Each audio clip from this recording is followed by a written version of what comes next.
welcome to the SMITE Community Art Show. It's me, your mother. And I am joined today by one of my favorite folks, my OG, my favorite, my baby. This is Ben. Say hi, Ben. Hello, how's it going? What's going? I'm Ben. I'm the art director on SMITE. Been there for a while. How many years? 16, right? 16 or so, yeah. Yeah, it's been a hot minute. Yeah, and he was actually here, like, yeah, way before I was here, obviously, because I've only been here for 10 years if we do math right. So it's so good to have you on the show, finally. Big man on campus, art director. I am so excited to have you here and to see all the amazing community art that our amazing artists put out. So without further ado, let's go ahead and jump right into it. You know how it is. And we'll start with the first piece. So if you guys know, last show we gave you guys a challenge, which is to take that amazing carousel or roulette that Hi-Rez Leah made for us, and you create your own god, or you add these elements of different gods onto yourself. So the first one here is by Alia Starks, and here, if you can guess what's on top, bottom, and everything like that, I think it's Thoth, the head. We have the Ganesh body. We have the Nemesis. Like, I don't know what it is about those fishnets, but they're working. I love fishnets on a man leg. They're so good. So Nox bottom. I think that's Artemis's bow. Ben, do you think? It might be. I don't know if it's Artemis, but it could be maybe Rama. It's one of the big ones. We just have so many bows in this game. And then we can't forget the little jugs of delicious elixir from Danzaburo. This is awesome. Thank you so much, Alia Starks. Moving on to the next piece, this is by Dapio Art, and this is their version, and it's the Nike hair. The weapon is Guan Yu, the top is Artemis, the bottom is Mercury, and the wild, which is like you pick whatever addition you want to add, is Set, and that's in the donkey ears. Yeah, so cute. I love it. I don't know why. It gives me like a vibe like she's really fast. Yeah. Because, like, I don't know, donkey ears are giving me like ear or rabbit vibes. Yeah. Yeah, Absolutely. so she's just like really hoppy and wonderful. I love this art. Thank you so much, Dapio Art. Moving on. So, Ben, you'll be really excited about this. Okay. We have so many amazing concept artists that submit to us, and you are OG, concept daddy for us. That's what you've been. So you need to check out this next submission. I'm excited. This next one is by I Am Shiny CM, and it's their own Prince of Fairies, Tsukuyomi. Put it on the menu. Ship it, right? Yeah. It's so good. We get this all the time. Like, we get so many amazing skins. I like the little heart thing. I like the leaf cod piece. That's a very nice detail. Like, y'all are getting an exclusive right now. This is pretty much our meetings. Like, we would show Ben something, and Ben would be like, I like this. Enhance the cod piece. Yeah, most of the time it's like, enhance the cod piece. But this is amazing. It's very well rendered, and such a cool design, too, with those wings that are typically Tsukuyomi's blades, correct? Yes. Yep. Yeah. So I think that's really cool to implement fairy wings in that way. So thank you so much. I Am Shiny CM. Love you, baby. Very cool. Moving on to the next one. We have this, one of the first, well, no, not one of the first, but one of my favorites for the Vishoujo Battle Pass that we did, or the crossover, and this is by Emma's Paint Doodles, and this is Nyanyers. Nyanyers. Yep. And this is so cute. I love it. Look at her. MS Paint Doodles. That's like you get extra points just for like doing it in MS Paint. Well, they're the OG. I've been saying OG a lot. They are one of the originals from the old art show. Classic. We actually have some of their art on a T-shirt that Kayla and I, if you remember, Kayla, love her. We actually made T-shirts with their artwork. I know, I miss Kayla so much. But yeah, so they've been around for a minute. So yeah. And they've been leveling up with every submission. So thank you so much, MS Paint Doodles. We love to see nice some work. Shoujo love. So moving on to this next one, we have another challenge piece, and this is by Goblin Hotel. And can we guess? This is so cute. That's gotta be Kukulkan and then Achilles, I think, for the hair and face. What is the I'm trying to like figure it out. I want to try to guess and challenge myself. But those colors, what are they? I think it's Thoth. Maybe? Not sure. I'm getting distracted by his hands. A little like Kamehamehas coming out of there. That looks like that's Hebo. It is Hebo. That's yeah. Hebo. Yep. Good call. 100%. And the Nemesis again. Yeah. God, the fishnets. That's a fan favorite. Exactly. Y'all ain't even picking from the roulette. Y'all are just going like fishnet crazy. I'm wearing some fishnets underneath. Right that. now? Don't look. Oh my God, R-rated art show. I love it. Thank you so much, Goblin Hotel. I'm sorry if we messed up the little chest, the necklace part, but I'm pretty sure it's both. I'm not sure. But you did a great job anyway. Thank you so much. Moving on. We have this next piece by Nathan Muir. And this one's really cool. This is another 3D rendered piece. I think there are 2D elements to it. I'm not sure. But this is one of the Hell skins, the schoolgirl Hell. Yep. And it's their take on it. I think this is just super cool. There's such great movements in both of them. She's real creepy in the background. It's awesome. Colors are amazing. I like the way that it also kind of draws your eye through the piece and the attention to detail and focal points. Like really nice. Yeah, it blends well together because purple and green are such like harsh colors in their own right. Yeah. So they did such an amazing job. Thank you so much, Nathan Muir. Moving on, we have another challenge piece. We got to show love to the challenges, guys. This is by The King Nader. And this one, okay, so let me pull it up because I did want to make sure they were kind enough to like post. I think it's the head of Iset. Yeah. The upper body of Cerberus. The weapon of Ravana, but I think that's the gauntlets. Gauntlets, yes. Yeah. Because Kleena, that's Kleena's sword. Kleena. Yeah, Kleena. That's how you say it, by the way. If some of y'all still out here being like Claudna, like me, it's Kleena. And then the lower body of Nike. And this is just so cute. We love it, chibi. We love it. The Cerberus threw me off because it's like not like a, like dog. It was like, what are those arms? But I love it because they just took it and they were like, we're just going to implement some things. It's not like you have to have a dog body or anything like that. But there are some people that just went full on dog. Yeah. Speaking of which, one of the challenge pieces that we have is literally that, but we'll get to that. Moving on, thank you so much, The King Nader, to this next one.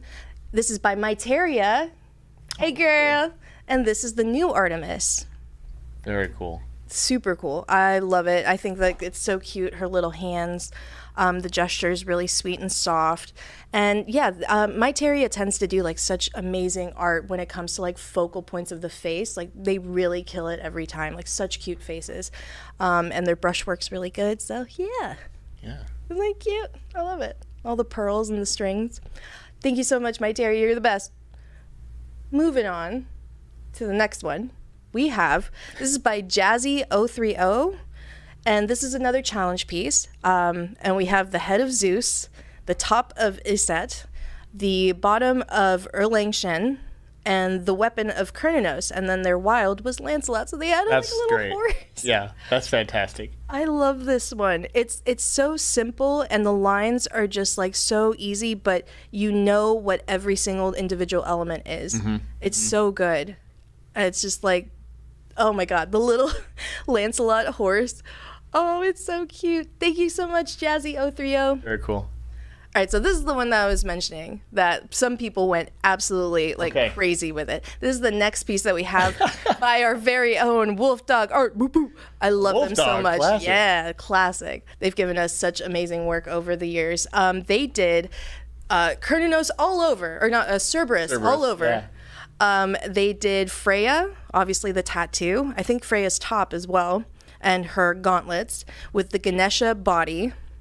And then we have Persephone's cute little strand or bottom, loincloth, if you will, holding one of Persephone's classic little flowers. Isn't that cool? This is really cool. The colors are like really nice. Yeah, how do you fit 3 heads through that armor? Like that's crazy. But like it's insane because the heads are attached by chains, so they're coming out of like this portal. Do you see it? Yeah. I see it now. Okay, that makes a lot more sense. Isn't that insane? They have like little snake necks or something like that. I love it. It's like mechanical too. I think that might have been like one of Cernunnos' skins. I'm not sure. I'm not 100%. Or not Cernunnos' skin. Cerberus. Cernunnos. You'll get it Cerberus. One of these days. One of these days. That flower is really freaking cool too. I dig the flower in the hand. That's really nice. We love a Persephone flower. Yeah. Thank you so much, Wolf Dog Art. Yeah, awesome work, man.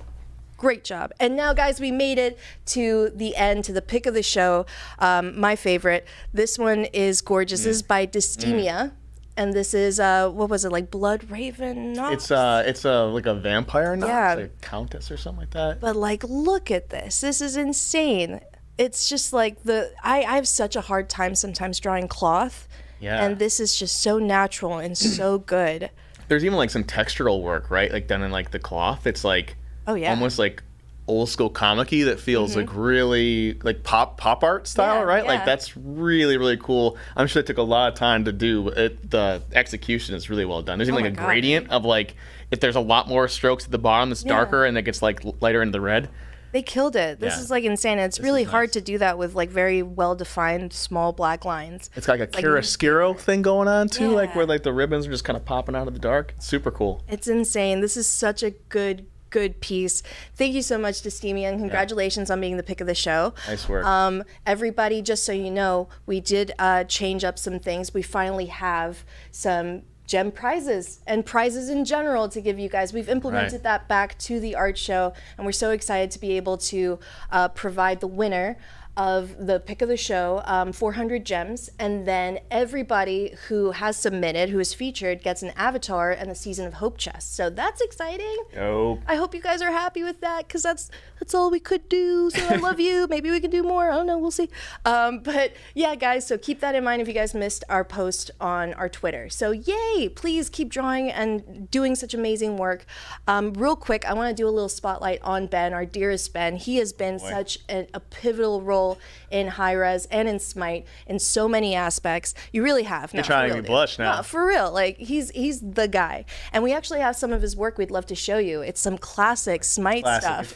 It's old. No, but it's so good though. All right, so let's tell us one that you really, really like. Oh, there's a lot that I like. Oh, like the one I like the most is doesn't exist in the game anymore, is Ravana. But I'm not going to talk about that's a scandal. I'm sure you guys, if you've been around for a while, you probably know what I'm talking about. Stu's coming in, right? Yeah, I know.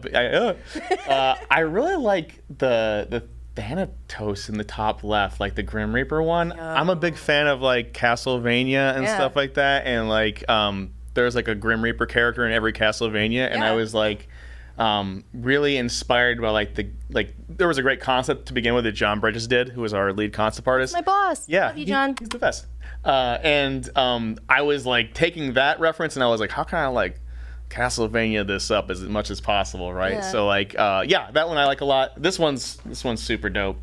And obviously, guys, Ben, you started as 3D art. Yeah. 3D art. Geez, I started as an environment artist like in 2007. Oh my gosh. Baby. I was like a year out of high school. Yeah. Good Lord. I think I just finished college. I worked at another studio for a couple of years, and then I came here in environments, and they let me go into characters eventually, and then I fell into this position I'm in now. And you killed it. And you are killing thanks. it. Oh, that's amazing. You did the oh my god, the raw. Yeah. Chibi raw. Yeah, this one's cool. There's a lot. That's the thing I love about SMITE so much. I'm sure you guys as fans love that as well. It's like whether it be like players or people that doing the art for the show, we have such a range of things, right? That's my favorite part. It's like we have different genres and different types of styles and stuff. So as coming from a character art background, like as a concept artist, you probably know this too. It's like you get to have the best of everything. Yeah. It's not like I used to work on a World War II game. It was my first studio I worked at, and I loved that studio, great place. Yeah. But like doing World War II guns, and like you can only go so far with it, right? Yeah, you can't add like a cool laser or something. Yeah, obviously. with SMITE, it's like we get to do everything. Yeah. So it's like creativity-wise, it's super fulfilling. I mean, let's talk about some of the most intense concepts we've had. We've had a burger, we've had a hot dog, we've had, man, it's been rough, a taco. Yeah. Yeah. Really, we're going crazy over here. We're really hitting our stride. We're hungry, if you can't tell, please. But in a more serious note, like seriously, some of your stuff is so good. Well, all of your stuff is so good. Yeah, and this is so impressive. I'm always impressed by 3D art, and I always remember going by your desk and you always having a ton of anatomy study figurines. I have important. dolls. I have like dollies and little toys but it and stuff. shows in your work how immaculate you are when it comes to anatomy. It's amazing. Thank you. So yeah, thank you, Ben, for sharing our stuff. If I know you're not on socials, but is there, you know, certain things that people can look forward to? I always like to do personal work. I mean, Smite's like my baby. I've been here for a long time doing it, but I always love to do kind of my own, like, I love comics. I like a lot of different games and stuff. So I try to do art on ArtStation every now and then, where I like post some random things like Jubilee or Chitara and It looks so you know, good. Hellscream. All right. So we'll make sure, guys, if you want to give Ben a follow, please follow him on ArtStation, Ben Knapp. And yeah, guys, thank you again for all of your amazing work. We look forward to more. Obviously, Kairon, Bone Man's coming out. We're so excited about him. So no challenge for this week. We want to give you guys the opportunity to just like draw whatever your heart desires, Smite-wise. But if you want to draw Bone Daddy, you can if you want to. So do what you love. I think she's hinting at something. Draw Bone Daddy. He really looks so good. Try to do that. Shout out to Jeff. Yeah, shout out to Jeff Bellio who was here last show. Yeah. He actually did the concept for Kairon. Oh, you're staying on me. Draw Bone Daddy. Bone Daddy.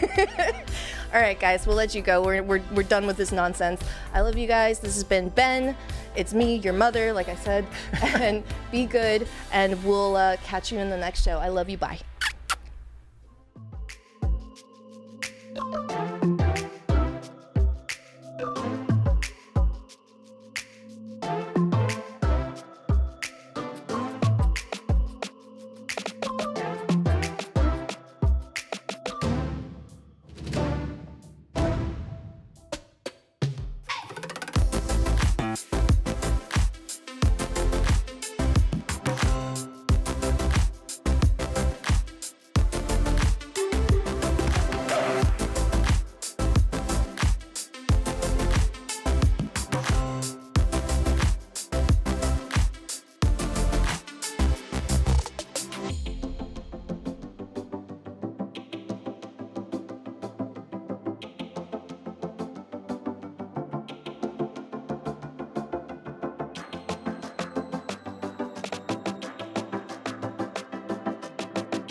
wayward souls, hearken, for I will guide you.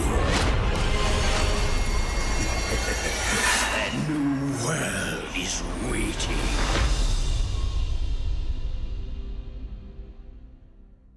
Hello everybody and welcome to SMITE's Season of Souls update show. I am Titan Dandy, honored to be here with all of y'all again, and I am joined by some people that you already know and love. Welcome Clumsy and Learn Me both. Hey, what's up? Not much, how y'all doing? Y'all ready for the show? This is gonna be a crazy one. It's gonna be a lot of show. But before we get into it, Learn Me, do you wanna, we just saw the Charon show off in that trailer, and not coming out till July, unfortunately, but we figured we'd give y'all at least a little teaser, so lay it on them, give us a little teaser. Well, I have a very exciting little teaser for us here, is that Charon, of course, is a ferryman. And what's a ferryman without his boat? He's gonna be on his trusty little barge the whole time. He's permanently on it. The whole time. You move, your ability, everything on the boat. You got the boat. So you heard it here. That's your little teaser until July, is that the boat stays. So get hyped for boat.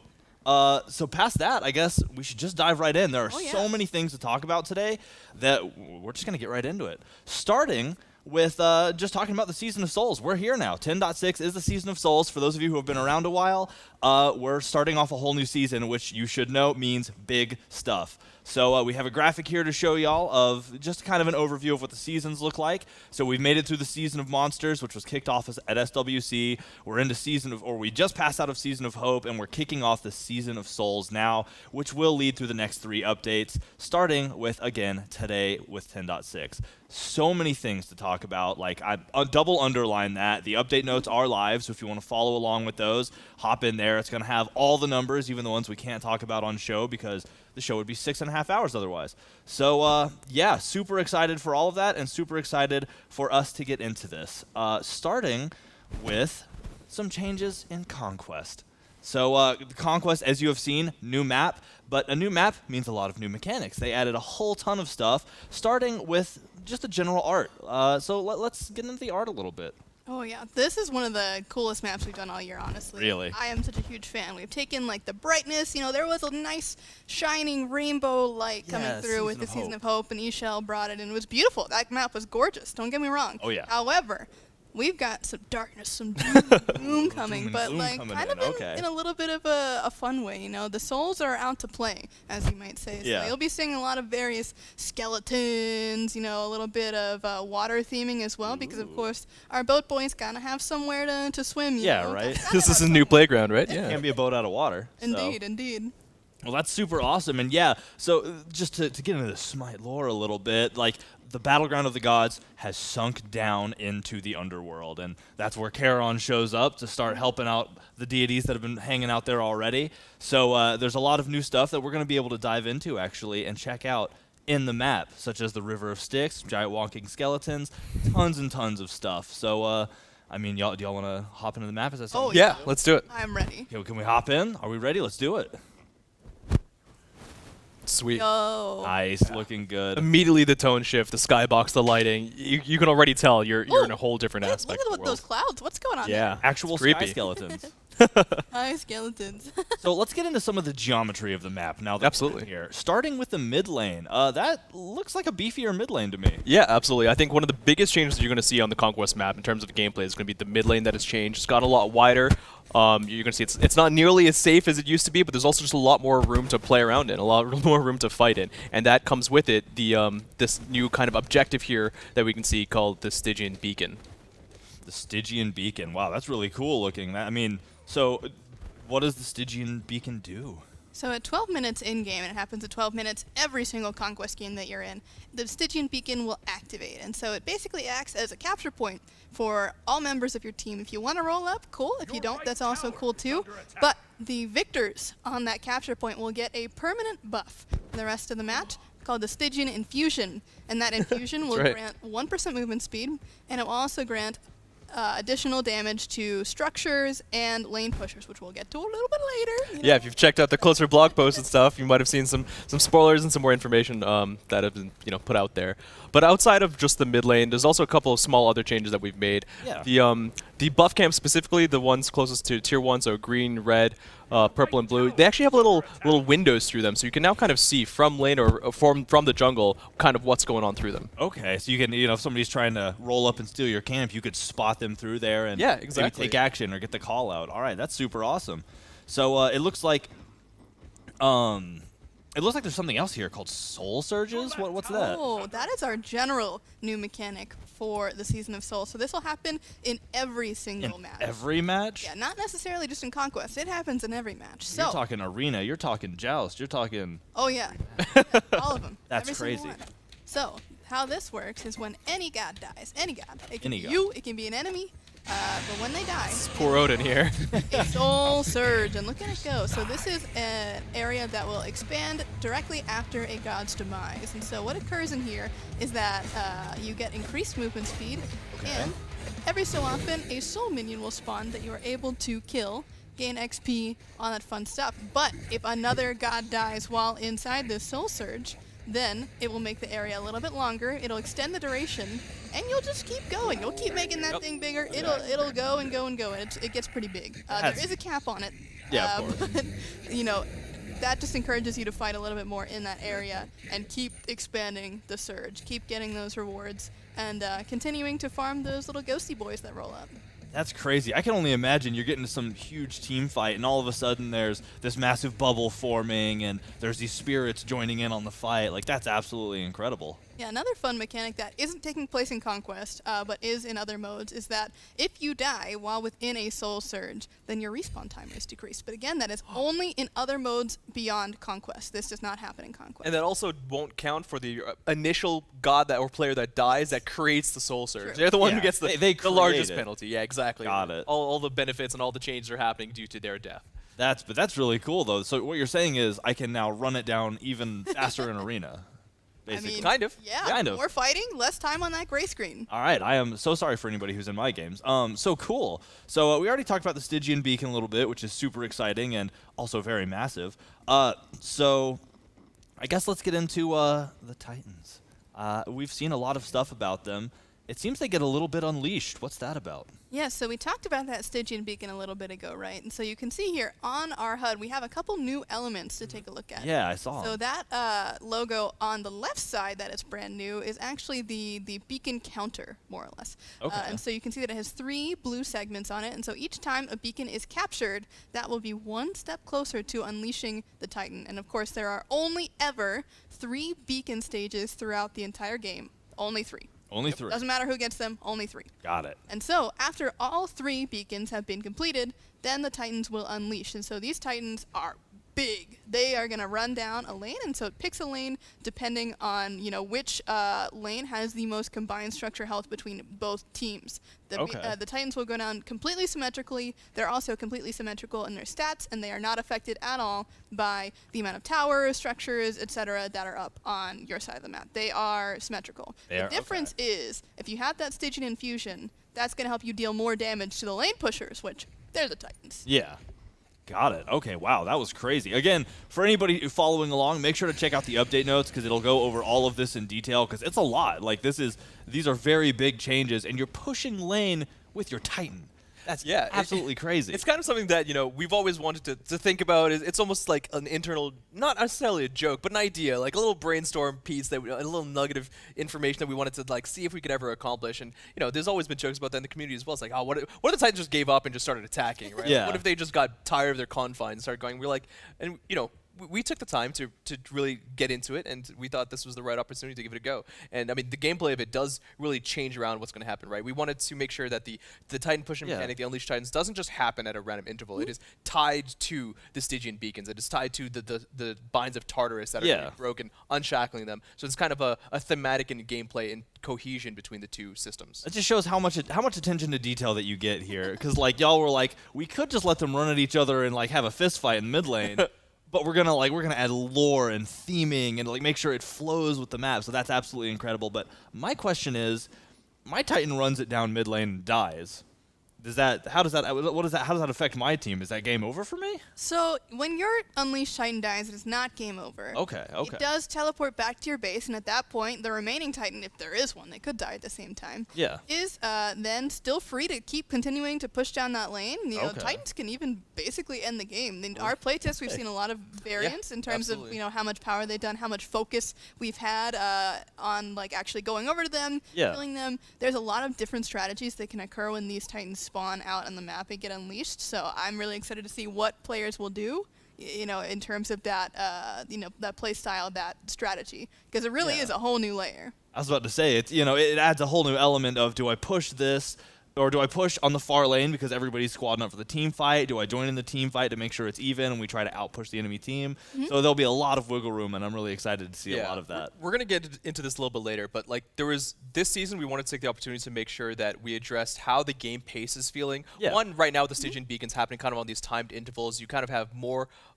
forced engagements, but with the kind of reduce in the comeback mechanics and the increase in kind of these more neutral and competitive and slightly more snowball objectives, we wanted to make sure that the rewards for these things don't feel overwhelming. So for example, the Stygian beacons, you don't have to fight over them. Sure, the permanent buff is nice, 1% movement speed and the damage you get, as well as the golden XP, but sometimes if you're behind as a team, if you're behind as a player, it might be in your best interest, in the interest of your team, to not engage into that fight, to make sure you're just farming instead. Because they sent 5 people over there, well, now all 5 of you guys are farming your lanes or doing whatever it may be and gaining loads of XP as well. Same thing with the Titan pushing mechanics. Obviously, that's going to be a little bit more important to try and defend or try and push those off. But I mean, we've seen in our playtest, and we absolutely plan for the fact that like these Titans could be pushing in one lane, and your team could just be doing Fire Giant instead because you're so far ahead that you're not even worried about if they kill that or not. You just want to get these other more important objectives, because at the end of the day, if there's a stalemate fight in Titans, nothing has really changed the game state, right? It's up to the players to make those decisions for them. And to clarify a bit on that timing, right? So we start our beacon process, you might say. The beacon process. At 12 minutes. Okay. And so the beacon will spawn. You got, a good chunk of time that you guys will fight over capturing it. And then once that beacon is complete, it'll go off, you'll get your buff, and then there will be 6 more minutes that we're waiting until the next beacon spawns. So again, kind of on that pattern of every 6 minutes after a capture, you get a new beacon, you fight over that. And then the Titan unleashing happens, anywhere between like 27 minutes, 30 minutes, somewhere in there. Depending if those beacons got captured, right? Yeah, it depends. Wow. Yeah. It could also just stay there uncaptured, but we think that that doesn't usually happen. Yeah, we hope. We don't really have any reason not to. In all of our playtests, we've been fighting over them a lot because the buff is helpful even beyond the fighting over the Titan specifically. Structure damage is really, really important. It's huge. As well. It helps you end games, and that's what you need to be doing in a game of Conquest. You got to get to the Titan somehow. Yeah, you can't. You got especially if you have the lead, you want to get to the end and secure that victory before the playing field is leveled. Because if it stalls for too long, then all of a sudden you're all on equal footing, and the team fight takes it. So super excited for that. Past that, we have some general balance just to talk about, I guess.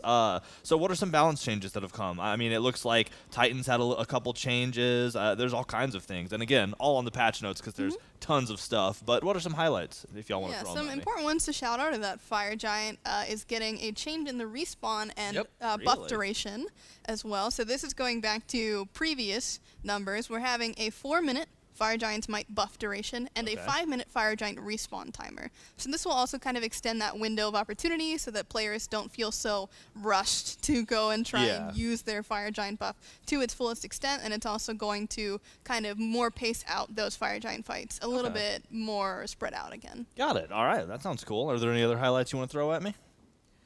I mean, there are so many changes here. Really again, towers and phoenixes have the damage reduction buff to T1 towers. There's a little bit of health change. There's all kinds of things that y'all can see on the patch notes. There's a lot of things that are kind of like interlinked, because while there's a reduction in some of these things, base healths and protections for the structures and objectives, a lot of that's going to be coming in combination to, one, the Titan pushing mechanics, right, and making sure that everything feels safe there, but also with the power reductions and protection reductions that are coming on later on with the items, because we want to make sure that, with the character decrease in strength in many different ways, the other objectives don't end up just feeling overwhelming. Yeah. Got it. And other than that, we got one more thing to talk about here, is that we generally wanted to shift the XP and gold values of the camps up just a little bit in the jungle. Okay. So most of the theming that you'll see on the notes is that we wanted to make the contestable camps, whether that's the mid-harpies, the shield buff, the cooldown buff, those guys will be going up in value, and the buff camps in general will be going down in value. Not by a lot, but just by a noticeable amount that, oh, you know, I really do want to fight over this shield buff, or I got to get to those mid camps on time. Okay. Just a little bit more favor into that not necessarily guaranteed farm, so we encourage a little bit more fighting and a little bit more of that contention again. Yeah, it puts a lot of emphasis on making sure that your rotations are good, right? So that you're not just hitting the primary camps and then going to a lane. So, you know, we talked a lot about these beacons, and we had to hop out of game there for a minute. I'm sure y'all noticed. But I want to go back in and look at the beacons and at least see what that looks like. So let's go check that out real quick. Let's take a look. So we got the beacon Nice. up.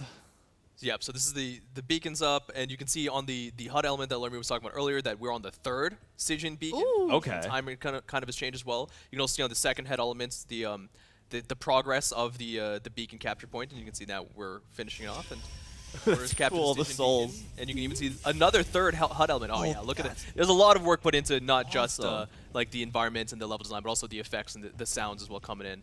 But the Titans are currently unleashing. You can see that in the third HUD elements that is kind of new there with the health bars of the Titans. Okay, so the health bars wind up as you're approaching the unleash, so the teams can be like, okay, guys, we got to get ready. What are we doing with Exactly. this It's 45 seconds after the third beacon, but the HP bars kind of act as like a timer, right? They're both coming in at the same time because that is filling up the 45 seconds. Yeah, as the health fills up, the timer counts down, and then it's Titan duel time. Yep, and you can see on the HUD right now that there's a marker on the right side Phoenix because that is the side with the most structures with the most health available. Yeah. That's the side that they're going to be pushing down. Titans have been unleashed. Titans have been unleashed. And you can see there we've got a new Titan icon as well to represent that this is not your everyday average Titan. This is your empowered, unleashed Titan that's going to be running on down. And so these Titans are actually very special as well. They've got unique abilities, they've got a knockup, they've got an area of effect, and there you can see the knockup ability coming through from our good old Order Titan Dennis. Odin was ready. Yeah, he was set up. He had that 45-second win. Yeah, exactly. He doesn't want the Titan, he wants to maintain the push in lane. Yeah, so the Titans will aggro you if you get too close to them, so you gotta be careful about that when you're fighting around them. But eventually this Odin will go down and the push got the will soul surge that comes in and helps continue. with speed. Oh, That's yeah. why you don't fight the spectate, man. That's really cool, though, to see the abilities come out in lane. Oh, and the soul surge right there as The well. enemy Titan Oh, gosh. absolutely annihilating those minions and getting ready for the fight. It's time for those Titans to clash, and again, both completely symmetrical in terms of their abilities and their health values and their damage values and all of that good stuff. So they are going to clash, and normally what you'd see here is a big old team fight, but this is just a demo, of course, so can't wait to see clips of you guys fighting on these Titans. Here you will see insert you and your friends destroying each other, or the other And team, whatever. I think that's really important to say here because, like, as you can see, the Titans aren't well, absolutely annihilating each other like we just saw the Anubis do because they're meant to be moments of contention, right? We don't want the Titans to just like one-shot every single minion, one-shot every single god, and start just like ending the game. Of course. They are a method of helping a team end the game or push down and like make an advantage, but they're not going to be the ones that do it themselves. You need to be there to help them and to facilitate the objectives that you gain off of it. Yeah, and that makes a lot of sense too, and it's cool to see them do that. And I mean, they'll you know, if you have the advantage, or say you happen to sweep a team fight, you have a really good combo going in, and you have your Titan with this much health left, like. Look at that tower damage. That's that is a lot, right? But this is, you know, the tier ones, of course, each ones will do progressively more damage to the Titan itself. But if you start taking aggro, you can kind of help your Titan stay alive for a little while too. Yeah, so a lot of potential here for just absolutely sieging a lane if you take advantage of the Titan. So absolutely incredible. And again, one of the myriad of changes in the new Underworld style map. So you didn't hear it from me, but at some point or another, in the duo lane, which is now butted up to the River Styx, there are also some friends that spawn just off the coast. So keep your eyes open as you explore the map yourself, and So cool. yeah, maybe let me know if you find them. So cool. That's going to be it for the map. Again, so many more changes than we were able to talk about, but we have so many things again today that we're going to get into.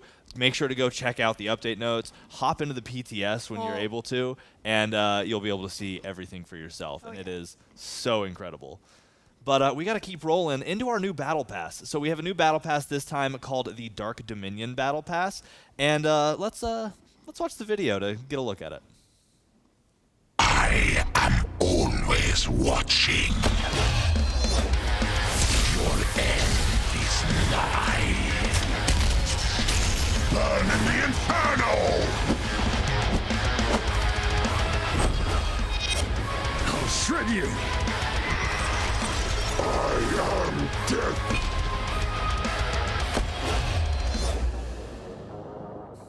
The Dark Dominion Battle Pass. You just saw a lot of really cool skins. We're super excited to showcase, and super excited for another Battle Pass. I mean, you know, the Battle Passes are a little longer now, which has been really enjoyable because it gives me more time to grind them. They, you know, I like that a lot because I'm an objective guy. Like, I'm an achievement hunter by trade, and I love checking boxes and seeing things like We that. talked about the capes and all that stuff. From before. Exactly, yeah, the caves and stuff. So that's one of those, like, Battle Passes for me have that same kind of endorphin rush, I guess. Yeah, Is that the right word? I don't know, brain chemicals. But, you know, you have quests to do, but then it's like every time you finish and you see that bar go up, and like, all right, I unlocked the new rewards for this level. Like, it makes me want to play more games. Sometimes it makes me do that, like, 3 a.m., like, one more, I'm almost Only next 3 level. a.m.? Yeah, well. Listen, you gotta be getting into demon hours with these battles. Demon hours? Oh, wait, with the battle pass. Okay. Yeah. Oh, okay, that makes sense. So. I mean, that's the early part of the morning, you know? Oh my gosh. Early part of the morning, yeah. When I say I'm a bad morning person, it doesn't mean like I'm awake usually at 4 or 5 a.m., but it's not like I woke up then. Anyway, enough about my sadness. A lot of cool, don't laugh. A lot of cool skins coming. We have King Arthur, Vulcan, a Loki, and a Chernobog. But you'll be able to see all those later. We're gonna highlight one right now, and it is the Demonic Blade King Arthur. So let's check that out. This skin's so cool. It's got vibes of that, you know the meme with the, like, offering the sword to the big Oh my demon God. lord? Oh, yeah. It has that vibe, and I love it. That's absolutely, and the extra hands too. I was just staring at those hands as like the shoulder pads. I'm like, what's happening right now? He's just enjoying the blood rain, wouldn't you? He has one From his eye. back. Oh my gosh. Does he? Because he's got one by his waist as well, and Oh, maybe he has multiple. in some on other his shoulder locations. pads, kind of. That's true. You can never let anybody know how many eyes you have. You're so That's a creepy. folly. So let's dive in and check this out in game real quick. Blood rain. Oh, dude, look at the Oh, animation on those other arms. love those swing effects. I was Like, about to immediately say, that's the first hold thing I on a noticed. second. It's like Wow. it has like that flash of like gold or yellow, or it almost was greenish in a way. Like it's crazy looking.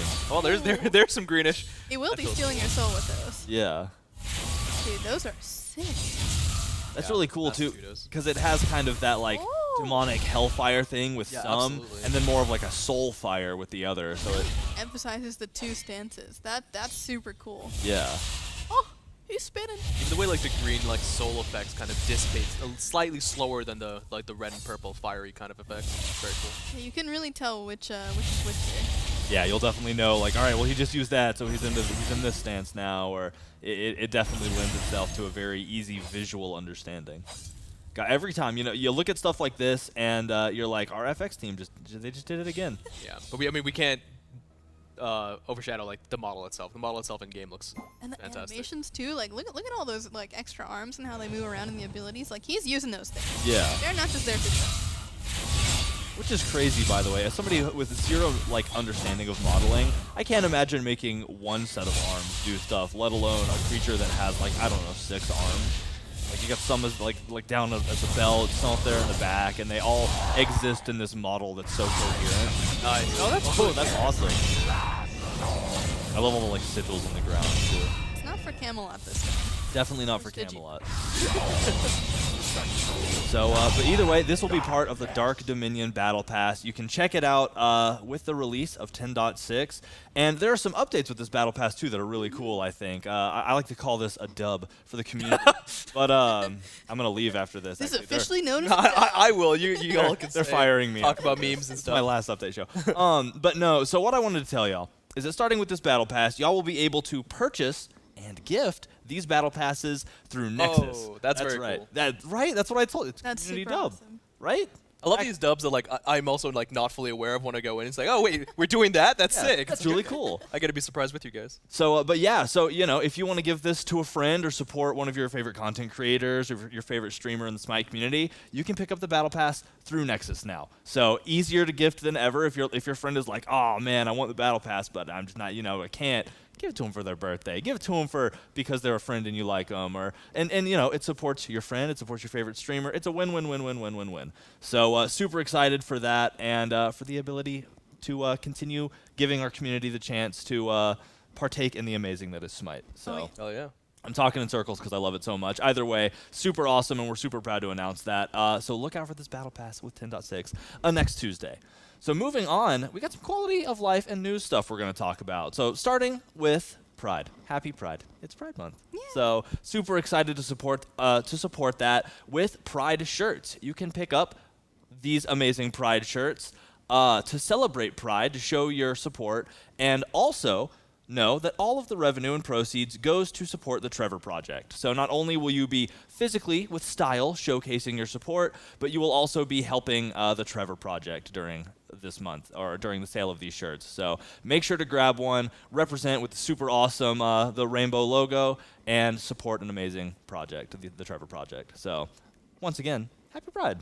Happy Pride. Happy Pride. All right, so moving forward, let's talk some SPL. A little bit of SPL anyway. We have the Masters event coming at us quick, June 15th through 25th, so that's actually really close, which is scary because it's June already, and that freaks me out. But, so elimination bracket, best of 5 matches, top SEC and SPL players. Broadcasts kick off at 11 a.m. each day, so you will have a lot of Smite to go through. So really look forward to that. Again, June 15th through 25th. Make sure you're excited. You can also go to the Smite Pro website to check out all the info, get all the hot deets for the Masters event. But we're excited to see that happen. Love me some SPL.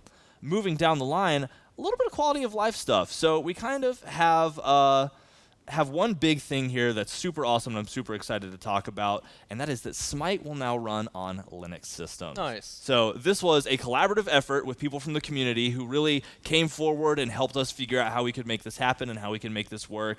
It was, again, it's just an incredible showcasing of how amazing the Smite community is, because they worked with people on our teams and helped us make this a reality, you know? And it was something that we, even wasn't on our radar for a while. And then they said, hey, we think that this can work. We had some discussions and made it happen because, again, the Smite community is one of the best communities ever. So I did also want to say with this, we're still running tests, so, if you're going to get mad at me. Sorry, I'll take the blame for it. But I wanted to let y'all know that this means that, theoretically, Steam Deck.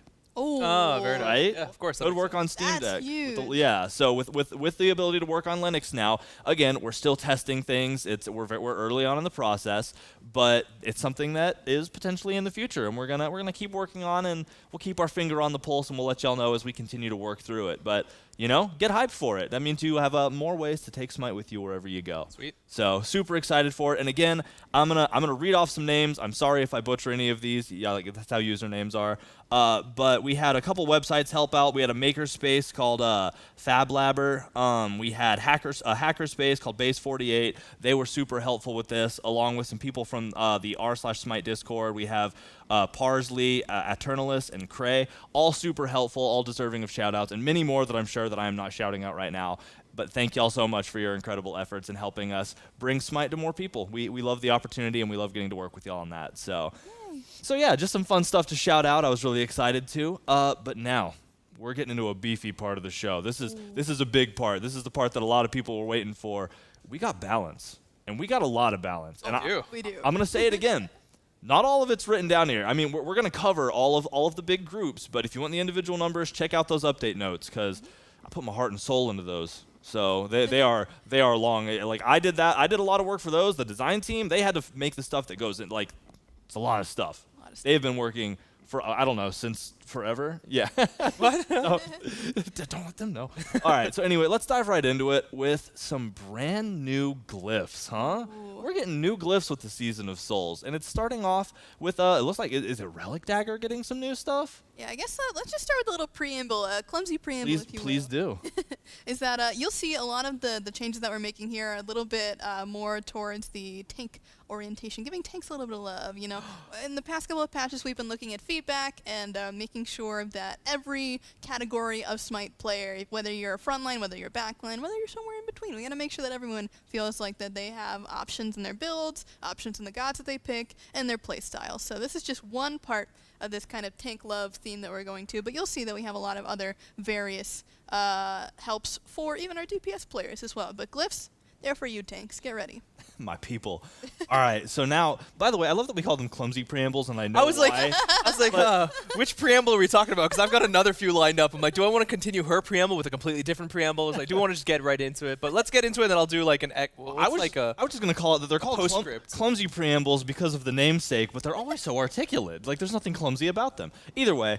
Hold on. So yeah, we'll start off with Relic Dagger and its 2 new glyphs. So Bewitched Dagger, what's that? Ooh, this is a big one, and so big one? from the namesake, you might be able to guess what this glyph does. But again, this glyph maintains the Relic Dagger passive of gaining 40-second reduced cooldown on your relics whenever you use them. But this has a permanent aura on top of you in terms of the glyph slot that will reduce enemy attack speed by 25% in a 55-unit radius around you. Now that could be any item, you know? That could be anything. We made that up. It's completely new. So Yeah, I mean, we definitely heard from the community. There were some items that were cut from going to this year, in fact, and certain effects. And we wanted to make sure that if they were desired enough, if there were things that people found that they were missing, we would bring back in unique and interesting ways. And so, kind of like we did with the anti-heal items, where we gave them something a little bit more spicy. This was a good opportunity to find the right spot, the right time to bring back an effect like this. yeah, well, super cool to see. But not the only glyph for the Relic Dagger. We also have the Eldritch Dagger. This is super cool because it's our first Eldritch item in the game. I was about to say, true. But this one also maintains that Relic Dagger passive with the cooldown reduction on relics, but whenever you activate a relic, your protections are increased by 15%, and you gain the ability to see and destroy wards for the next 10 seconds. Counter ward with your relics? Oh yeah. All right, I like that. We kind of saw like a lot of people talking about the jungler items, Seer, the jungle and stuff like that, where you kind of had this really interesting, unique effect. And honestly, there was a little bit of desire from the support community to be like, well, I want something kind of like that too. Yeah. And of course, Relic Dagger, while we talked about like tanks picking it up, it makes the most sense for the Guardians and the Warriors to pick the Relic Dagger up. Historically speaking, technically anyone can pick up this Relic Dagger and get that kind of unique effect for themselves. Yeah, super cool too, because if you're trying to heal up before a team fight over Fire Giant, you can clear wards after you pop Cloak. Like, there's a lot of potential for that. Absolutely. So super cool. The next item that we're going to get into is Runeforged Hammer. Now, Runeforged Hammer has a couple glyphs of its own now, starting with the Flameforged Hammer. Yeah, so Runeforged Hammer is a really interesting one because we kind of took the opportunity in the beginning of the year to expand on some of these hammers, expand on the hybrid hammer's items. got some new love. And Runeforged Hammer is one of the ones that, I specifically thought would probably get a lot more play because it's really spicing the effect. The damage increases well in the area. It really benefits you, especially when boxing the solo lane. We didn't see that stuff kind of trending out as much. We're going to see a little bit more love in some of those items later on. But giving a glyph to Runeforged Hammer just kind of emphasizes its strengths in different ways. So we've got 2 different ways of applying these glyphs here, which I think is also going to be pretty exciting too. Which is the first one, which is additive. Flameforged Hammer is going to continue with that the Runeforged Hammer deployable. It's going to be created on that hard CC effect. But now there's going to be an additional burning component. Anyone who's in there is going to be taking more damage, but they're also going to be burning. So it's one more reason for them to try and leave the area. It's one more reason for you to try and keep them in the area. Because they're going to be taking a lot more damage based on your protections from your items as well. So that's going to be pretty important. Yeah, so really good on those characters that are building lots of prots. Yeah, super awesome. But another glyph. Again, I mean, each one gets 2 glyphs, so spoiler. But we have the Rune Breaking Hammer. Yeah, Rune Breaking Hammer is also really interesting. So kind of like I was saying before, this is a glyph that isn't quite additive, but it's going to be changing the way that the original item actually works. So Runeforged Hammer is creating that deployable. Rune Breaking Hammer, as the name kind of kind of leads you to believe, is it's going to break that deployable. You're actually not going to have deployable anymore. It's going to be a singular pulse, kind of like Gem of Iso or Frostbound Hammer, stuff like that, where anyone in that area, when that hard CC effect happens, will be gaining that debuff for a short duration of time. Okay, cool. So, if you have an incredibly mobile team, you don't think you're able to lock them down super well, you get the Rune Breaker, you apply the effect, so even if they bail away, if you can get back to them within the duration, you're still getting that effect instead of having to... I like that. There's a lot of play option there. Yeah, and plus there's a little bit extra on that debuff too. So the normal Runeforged debuff makes them take more damage. Yeah. But the Rune Breaking debuff makes them deal less damage too. Oh, okay. So it really is a pick your double poison. whammy. Yeah. It's a change and a +1. Awesome. Well, that's super cool. So one more item is getting 2 glyphs, and it's that's right. Gridwin. Yeah, so this one actually has a very important change that we should go over before we even get into the Please glyphs do. at all. Is that previously how Pridwin worked is it would give you a shield, and then based on how much health that shield had by the time that it was about to explode, it would deal damage, again, based on how much health remained. Yeah. However, it's not going to be doing that anymore. Instead, it's going to be basing that shield damage, the explode damage, Yeah. off of your protection. So again, the shield health when you explode does not matter at all. Okay. It is going to be the same damage every single time, so it's a lot more predictable, and it's also a lot easier to actually build into items that will make that damage work a lot better with the rest of your build. Yeah, instead of getting the shield and then having to baby it a little bit, you know. So Or if you don't have to worry so much about some of those more anti-shield effects that we started Yeah. introducing, which was intentional. It's course. we added counterplay, but in this specific sense, we wanted to make sure that the counterplay. Honestly, the shields and the damage effects were scaling off of like one thing then another thing. It just makes sense to make them both Yeah. scale off the same thing. Yeah, it that just makes is a little sense. bit more clean and more simple to understand. we'll rock and roll. But now we get into the glyph additives. Right, yeah. So first off, Glorious Pridwin, our first glyph. Yeah, so this one is, you'll see that these two glyphs have kind of two different directions. Okay. This Glorious Pridwin is your more damaging Pridwin. You can tell it's fiery, you know, Yeah. you're trying to blow stuff up. It does look fiery. That's really cool, How actually. this works is imagine the process of base Pridwin. Okay. Except now, when you activate your ultimate, you explode first, then get a shield, and then explode again. So it's a twofer. 2 booms for the price of 1. All right, I like that. That's super awesome. All right, so you said that was the more offensive, so Reverend Pridwin, more Yes. defensive? Yeah, it's more defensive indeed. defensive. And so this one works kind of the same exact way that Pridwin does in that you ult, shield, explode. However, this shield value is 200% of your protection. So Okay. that's a lot. That's a lot. That's a so lot. if you see an enemy buy this, make sure you're getting those anti-shielding. Yeah, exactly. It's Yeah. like, well, it may seem like a lot, but at least we've got methods now to reduce that. Or, if you don't want to do it ahead of time, you can get sunders and things like that to try and break it once the shield's Yeah. reapplied. And again, Yeah. the shield health is not related to the damage at all. This is just get a big old shield. Yep. Nice. Well, I like both of the options there. So several new glyphs that we're going to be excited to see y'all test out and figure out how to play, what the counterplay is. That's always my favorite part of when we add new stuff like this. Is I'll take it and use my experience to have fun with it, but then you turn around and you watch pros or streamers use it, and it's like, all right, I never even thought of that. So super excited to see how the community takes these and runs off with them. So now we're gonna widen the scope a little bit. We're gonna take a step back and we're gonna look at game-wide changes, starting with a game-wide stat reduction. So it looks like y'all, I had to read over the notes. I had to type them out. Spoiler alert, I saw a lot of these. There were so many. It's like every item in the game has been touched in one way or another. Yeah. So Yeah, basically, Basically every every single tier 3 item except for 2, I believe. do y'all ever blink or breathe while you're working, or is it just autonomous typing for I 8 don't hours even know what that straight? means, to be Oh, honest. okay. What, blinking and breathing? You heard it here first, folks. All right, so let's get into it. So again, it's a game-wide change. It's so hard to approach. I'm gonna let y'all explain what that means. Yeah. All right, so there's a lot that goes into something There like this, is a right? lot. We talked about it in the Closer Look blog. We talked about it in the Dev Insight notes for the patch notes. So other than what I'm saying right now, what we're going to be talking about, or even in the Dev Insight afterwards, definitely Yeah. please refresh your memories with the Closer Look blog as well as the notes that are inside the update show notes themselves. But for the most part, Year 10, we wanted to have the opportunity to break out the year into seasons, right? Yeah. It's like the preamble, before the preamble, so it's clumsy. We're getting the lore. But we wanted to make sure that there's something exciting, there's something that's impactful for each one of those seasons. Of course. But we didn't want to just always just do change for the sake of change. That's fun, that's exciting. Sometimes Yeah. there's a little bit of that too. can be. But we wanted to take these opportunities for season releases to kind of invest ourselves into problems that the community, problems that the players might be having, right? So Yeah. we did that with the healing changes. We did that with a lot of, the fact that the item store was getting really big, and we're doing that again. 9.5 last year was a really interesting opportunity where we increased the time to kill, right? That was something that the community asked for. Yeah. We were saying, remember, reduce it was time. big. In fact, made people tankier, made people, everyone across the board, take a little bit more time so that burst wasn't so heavy. We've seen a lot of community sentiment and social sentiment about the fact that since basically a year has progressed, the burstiness factor has increased and that time to kill has reduced. Okay. And statistically speaking, and looking at your notes, as much as that phrase I feel like just triggered a lot of people out there. Right, statistically. Statistically speaking. We haven't seen time to kill increase or go back to the levels it was previously to 9.5. It found some sort of middle way. And what we mentioned on those notes, and what we mentioned since then as well, is that we have always been okay with finding that middle ground, finding a point to the game. And we were balancing towards the point of the game that felt fun. and we think we hit that point. However, we saw a lot of contrary feedback, right? We saw a lot of people going, actually, TTK was in a really good spot right when 9.5 hit, and we kind of want, like, the players have been asking for something a little bit more than that. Okay. Once again, we took our time to assess how we felt about that, assess how the pros felt about that, assess kind of how the game state is playing out, especially with all the changes that are going into this year, because it is a lot. It's a lot of changes.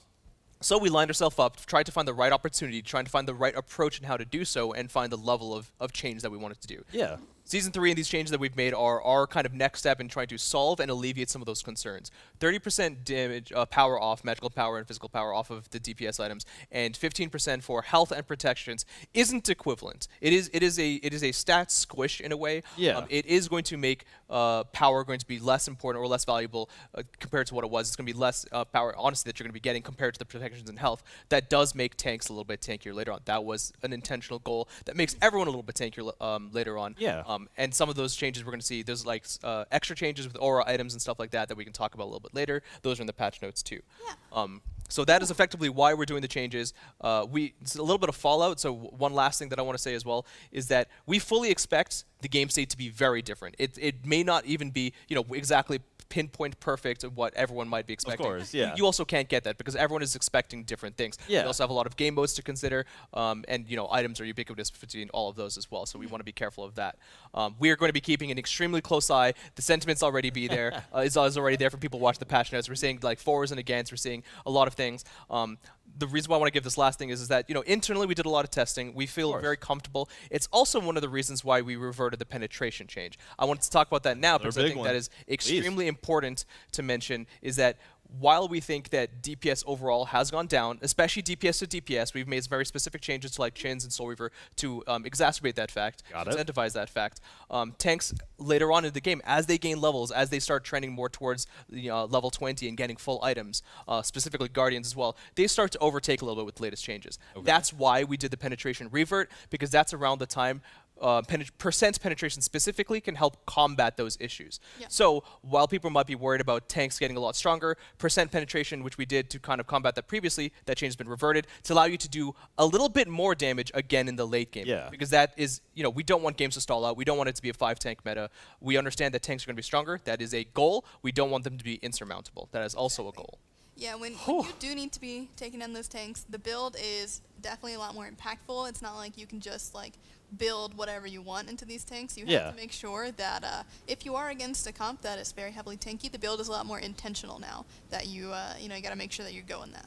Wow, I just got to take a step back to breathe for a second. Like doing balance like that feels like you're juggling 6 knives and on a tightrope walk, and it's just so many things. Like y'all are thinking about every group of players, whether it's pros, whether it's the casual player, whether it's and we're just trying to bring the best to every world, and it's an incredible lot of work. And I just want to pause real quick to shout out the Olympians too. If y'all haven't ever worked with them, we run a lot of stuff by them as we're working on things like this, and they provide us very, very valuable community sentiment and feedback since they are out there in the community all the time talking to y'all. So thank y'all to them, and thank y'all to y'all for all this crazy work. So y'all just went over a whole bunch of things, and again, the goal being bring power down a little, but not quite as much as the tankiness. So let's just get into some specifics, I guess. Yeah. Starting with the nerfs. So like you already said, 30% or 15% depending on the item, whether it's a power forward or a tank forward item. But let's talk about a few specific items, I guess. A couple of the highlights. Again, we're not going to go over every item because again. Yeah. Every item in the game. We'd be sitting here forever. So we're going to highlight a few of them. Yeah, these are purely just examples. Yeah. All the tier 3 items except for 2 for the most part are getting changes. And we kind of broke the patch notes and the patch note show into a few different segments.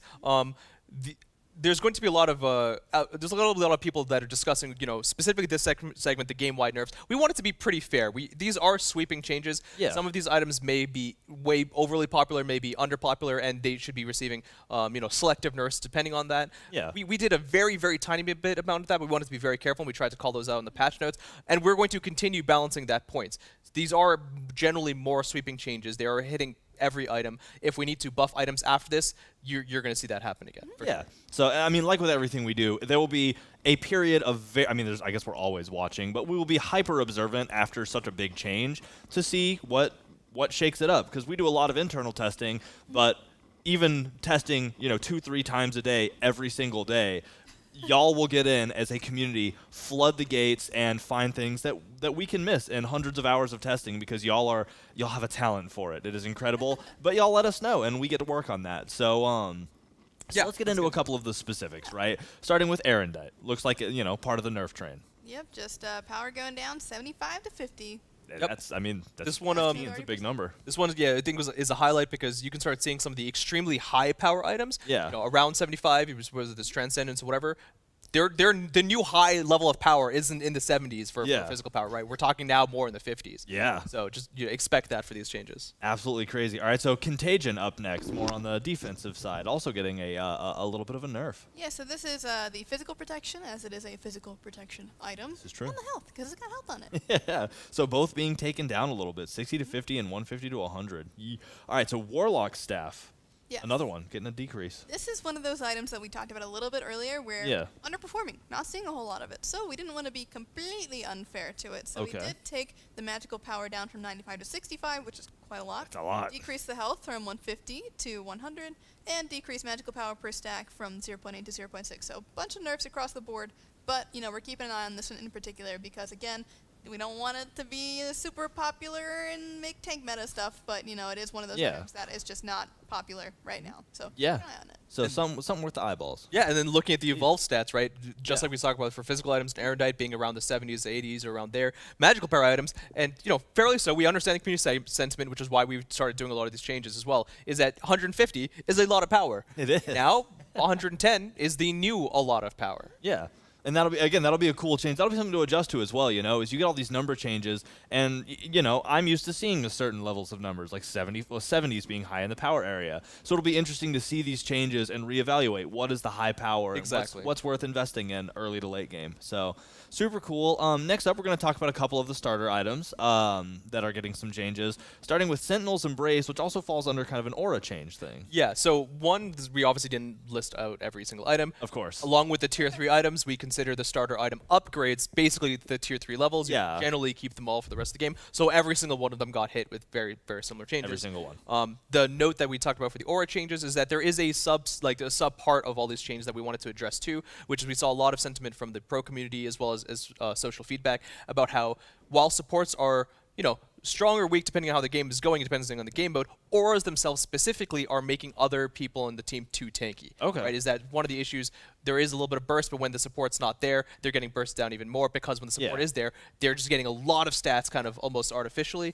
We wanted to make sure that we nerfed that aspect specifically, so you can see some of the aura items, the aura themselves are going to get nerfed. Okay. And in certain cases, the self-protections for the user themselves may not get as big of a hit.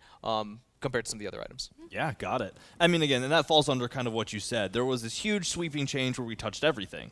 But then there were certain items that still got individual attention. Exactly. It's not just, all right, we nerfed everything, let's just see what happened. It's we did that, everything's kind of on this new lower level, but let's still highlight specific things and create more specific changes. So super excited to see that, and super excited to move into Death's Embrace, also getting a nerf. Yeah, so Sentinel's Embrace was the protections and the aura changes, then the health. Death's Embrace is going to be specifically just the magical power, the physical power, and the health. Yeah. Those are the three stats that we're hitting. Boom, boom. They're going down. So Gem of Focus being the last one that we're going to talk about, not the last one. Again, every single one got changed. But Gem of Focus being the last one we're going to talk about for starters. Again, just less health and magic power, it looks like. Less health and magical power. Yep, you can see even those kind of like hybrid ones that had a little bit of tankiness stats, a little bit of power stats, they're all coming down to the same amounts that all the other ones are too. Yeah, super cool to see. So next up, kind of a little bit of a different thing. We have items that have shifted a little bit. Yeah. So these are generally items that haven't been performing super well, and they'll get buffs alongside their 30%, 15% stat reduction. So we've also got in this like subcategories where there's like less popular tank items. We've got mage ADC items because they were pretty good at the beginning of the year. They fell off a lot. And then also DPS class glyphs where we have heard feedback that some of these glyphs are a lot harder to buy than others. So we wanted to make sure that we gave some love to those ones that are not very good. Sorry. I just remember where I said there's that preamble before glyphs, and I was thinking about doing another preamble, and I was like, let's do That was the one? amble. That was the one, yeah. The exit amble? Yeah, the exit amble. The post amble? Post amble, yeah. Post amble.